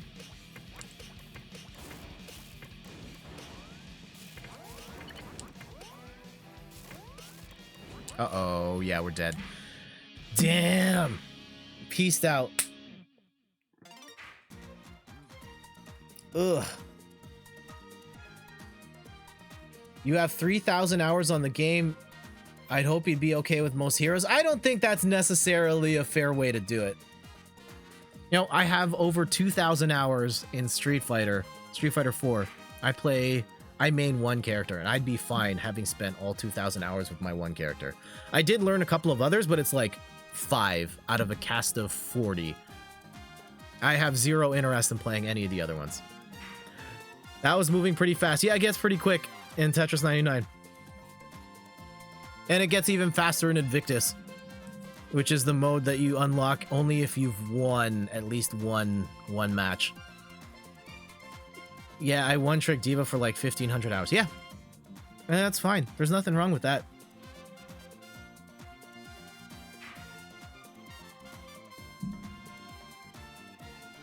Now that she's not so good in the meta, you've been playing other heroes and it feels like a new game. Yeah. Suima, do you play Valorant? I have not played Valorant yet. I have not gotten around to that, but at some point I should, considering that has a character that has my name. I think that if I would play Valorant, I would have to play that character because, you know, she's got my name. And I'm glad to see that there is a character that has the same name as me in video games, because Jets are underrepresented in, you know, everything, really. Especially video games. The name is starting to pick up a little momentum IRL, but in video games there's like 3. Jet Rocket has 2 games and they're bad. They're mediocre. There's the Jet mobile. It's like Mario Kart with in Finding Nemo where you're controlling a fish, and then Jet from Valorant. So there's that. Just wondering because your username in Tetris has a Valorant character. I mean, it's my real life name. I'm not gonna pull up my driver's license, but yes, that's my name. So I don't go on the internet as Jet as the alias. I was born that name decades ago. She took her name from me.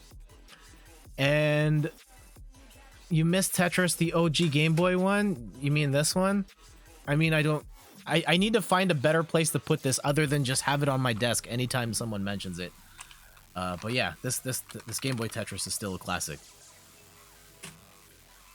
And yeah, I do play shooters. We're streaming Rogue Company next Sunday. I guess at some point maybe we'll stream some Overwatch again. I did download Apex on PC and the Switch, and I kind of want to try both and see how well or poorly the Switch version holds up. I've heard some shaky things about the Switch version in particular, so anyway, countdown in the chat. 20 seconds. Again, hit go at the same time, hit A at the same time as me for a best shot at joining the same lobby.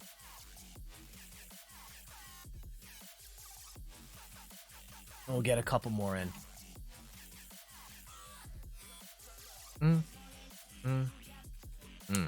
There we go.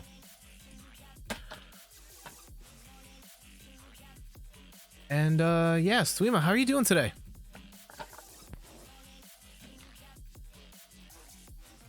There we go.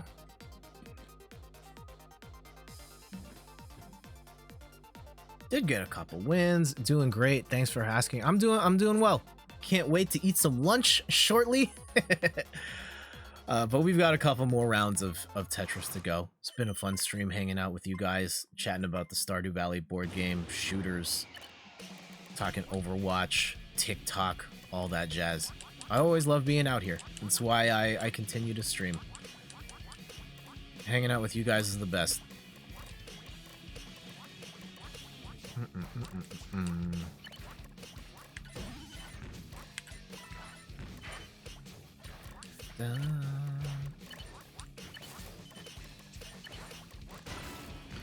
All right, get these damage blocks going. Why is everybody targeting me right now? Here, attackers. Jeez. Yeah, we should leave it here. And then no, you guys can eat all of that, and that, and that. And that too.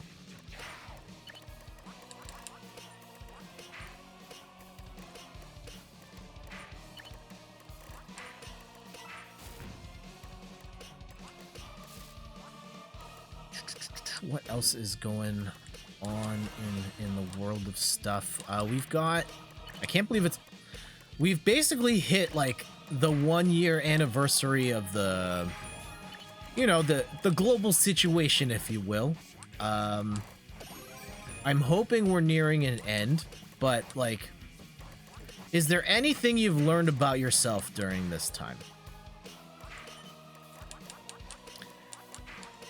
I've definitely learned that my job is such that I don't necessarily need to work in an office, and going forward, I hope this is something I can continue to do from home. I've learned that I think this whole like living at home life, I know some people it drives them nuts. As long as I have the internet, I think I'll be okay. Where a lot of the social interaction I can continue to do online, and like I'm largely okay with that. And, you know, hanging out with my wife and then, you know, talking to everybody else online, like, I haven't had any sort of, like, major decline in, like, mental health, at least in that regard. I'm just like, yeah, okay. I'm still largely doing what I'd be doing anyway, and still talking to the people that I talk to. I miss seeing, like, my family and friends in person, and that part sucks, but we can still talk online, and that's all right, too. And, you know, vaccines are rolling out the way they're rolling out in Canada. It's a little slower than what we're seeing in the States. I hope to get that soon. Take that care of that, and then, you know, hopefully get back to living a somewhat more normal life, whatever that looks like going forward. I'm actually talking with my wife about this yesterday, where the whole, like, once we get to a point where we don't need to wear masks anymore, would you still wear a mask? And thinking about it, I still might. Because, like, one of the other benefits to, you know, there's other illnesses out there. I am prone to getting sick. I haven't gotten sick at all since this thing started, in large part because we've been at home, and then in other parts because I wear a mask everywhere I go. In the last few weeks, I've started wearing two. You know, that the double bag tech, if you will. And like I've thought about it for stuff like if I'm taking my daily commute and I'm riding the train, which is probably filled with germs because there's thousands of people on there anyway every day. I think I would be more okay wearing a mask on days like that. If it's like a Friday night and we're going out to a party or going to the mall, maybe I ditch the mask, but I don't think I hate the idea of wearing, like, making the mask more of a regular thing going forward, even after after we get vaccinated. I don't know. It's tough to think about if I can live long enough to get to the other side.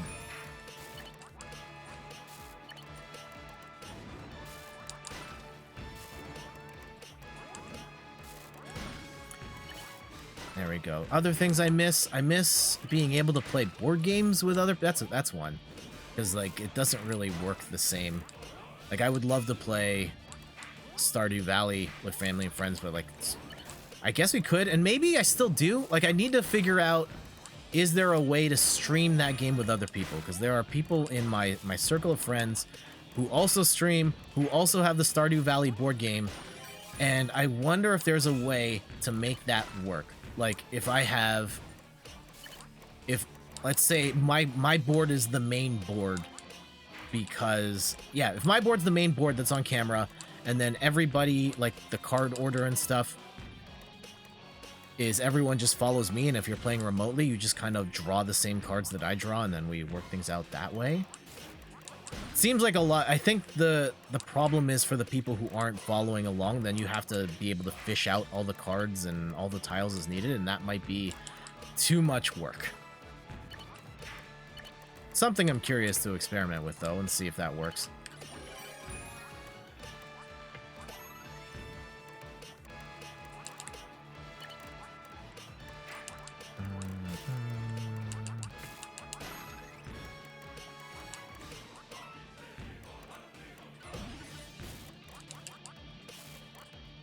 Yeah, I think that like I'm probably, yeah, because I'm probably pretty low on the priority. Diz Liz, welcome back. How are you doing today?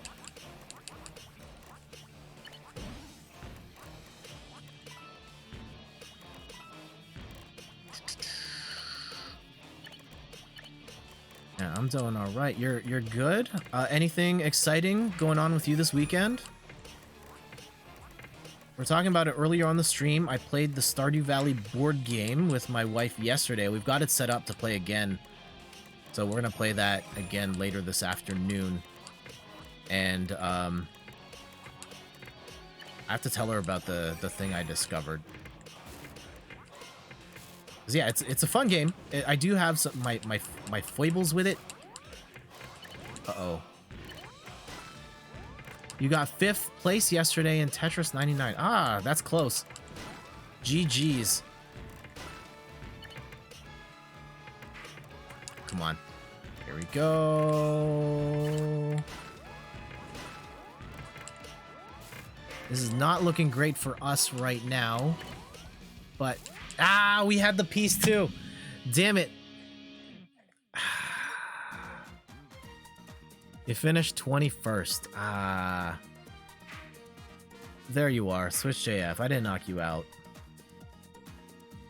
Robert in 22nd.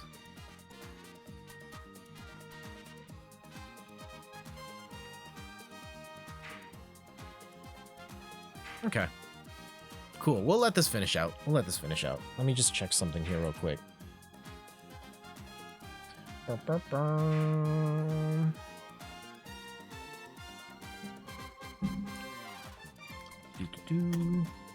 Apologies if you hear any weird noises creep in. There we go.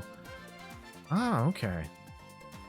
Oh yeah, they're doing their streaming for 1 billion days in a row. Shoutouts to Kim and Pete over at later levels. Maybe we'll raid them after. We'll do a couple more. The person that knocked you out won? Damn.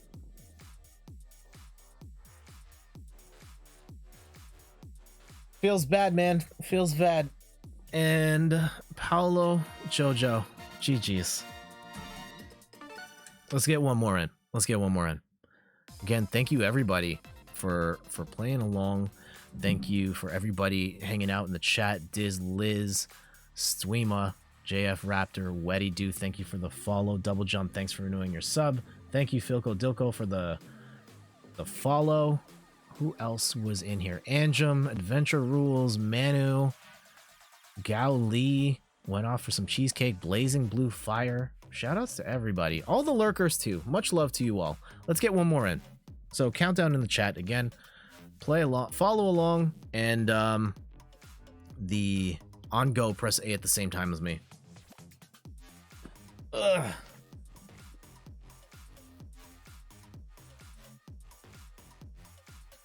Four, 3, 2, 1, go. All right, best of luck.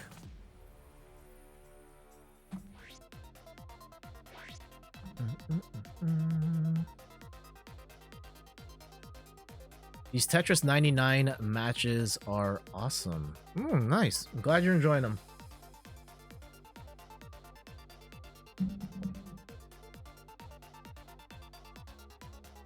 Actually, was that... I'm gonna see... Yeah. We'll visit Kim and Pete. I have a feeling it might be Phil playing, though. Based on the game, I think it was... I'll have to check. That's alright. We'll go visit later levels after this. You play off stream. Okay.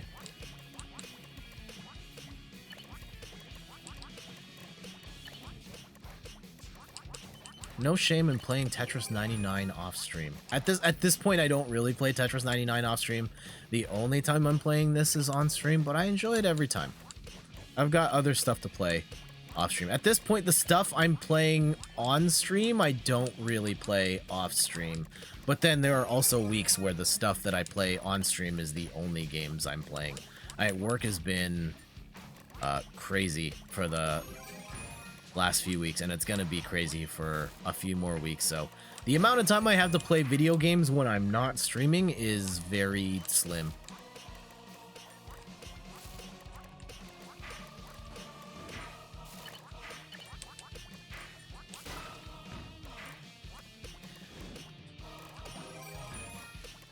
Yeah, do you find, for everyone in the chat, do you find it harder to find time to play games as you've gotten older? I'm gonna guess everyone's gonna say yes, but I don't know. Maybe your circumstances are such that, hey, you were busy with school, now you've got a great job that you just work your 9 to 5 and then you just go home and play games afterwards, and then you still squeeze in a lot of game time. You got attacked early and finished 91st. Holy cow. Oh, GG. It feels bad, man.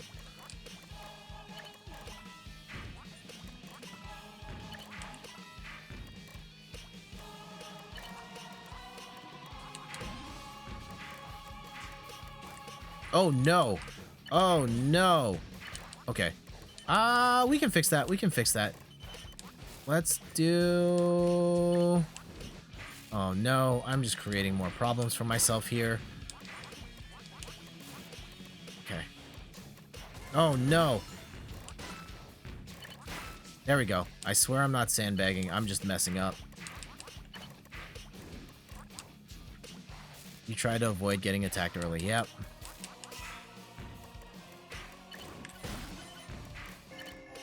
Top 50.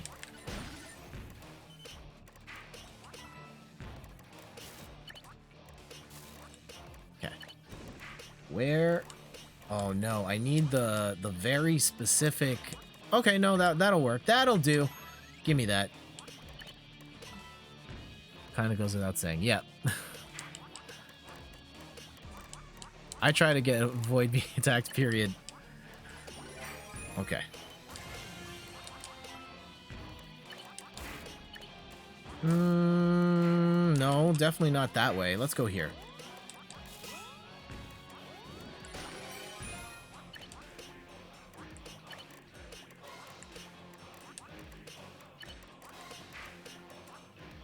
Come on. I'll go with the... Yeah, we'll go with the T-spin here. Close that out. There we go.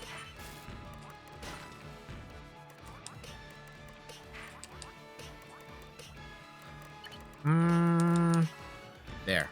Okay. You set up Tetris and you get KOs. Yep. Okay. Where is...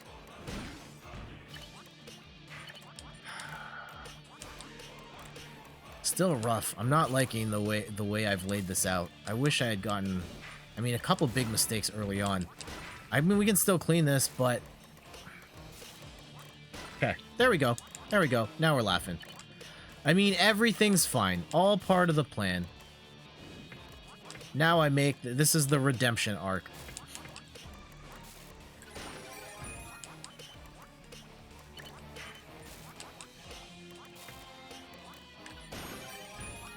Okay.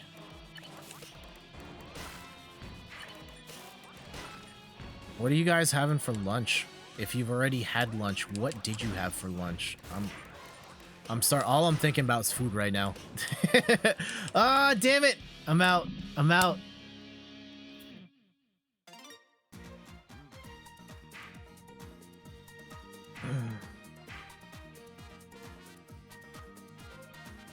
Okay, we'll let it roll till the game is done, and we'll just chat for a little bit more. Ugh. Fast KO for you. Yep, I got pieced out there. Unfortunately, it happens. It happens. We did get some wins today, so I'm happy about that. I don't have to win every game, but if at least I get at least one win per stream, then we did all right.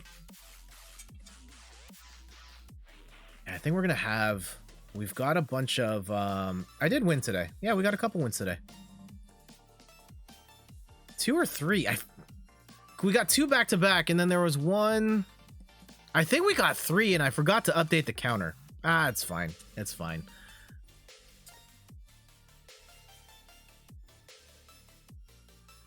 Can't wait. We've got some... We're probably going to do, like, some charcuterie stuff. We got some crackers, some cheese. Oh, we got this, like... cranberry goat cheese. Oh, so good. Cranberry goat cheese is the goat. I meant like it's such good cheese, and we've had different brands and stuff, and just in general that combination of like cranberries inside goat cheese. Chef's kiss. Down to the top 2. We'll see who gets it in the end. Yeah, I hope you guys had fun. We're gonna go and visit Kim and Pete. I have a feeling it's Phil, and that's fine too. Torp, congratulations on the win. Let's go and scroll down and see who else is in here. I gotta mute this. Yeah, I'm pretty sure this is a Phil stream. That's okay. We'll go say hi to Phil over at Double Jump. Callie, Drew, Hee, Schwager. All right. Sorry, still scrolling. Still scrolling. JF Raptor going for one more Snorlax. Phil over at Double Jump. Sorry, I meant Phil over at later levels. And I have to zoom out here a little more so you can see the bottom of it. Yep. So yes, Phil's streaming Days Gone right now. We're going to go and raid him. But thank you guys so much for hanging out. It's been a pleasure. I'm always honored that you guys spend your time with me on Sunday or any stream. Most likely back on Wednesday with Ghost of Tsushima, and then Sunday most likely Rogue Company. But again, you can follow me on Twitter and Instagram for the schedule. You can also follow me on TikTok now at In Third Person. I'm there. I've been posting some stuff. It's a lot of fun. I'm liking the numbers too. And check out the website, inthirdperson.com, for more articles and videos on video games, board games, and other nerdy pursuits. So until next time, thank you for hanging out, and I'll see you guys later. Bye!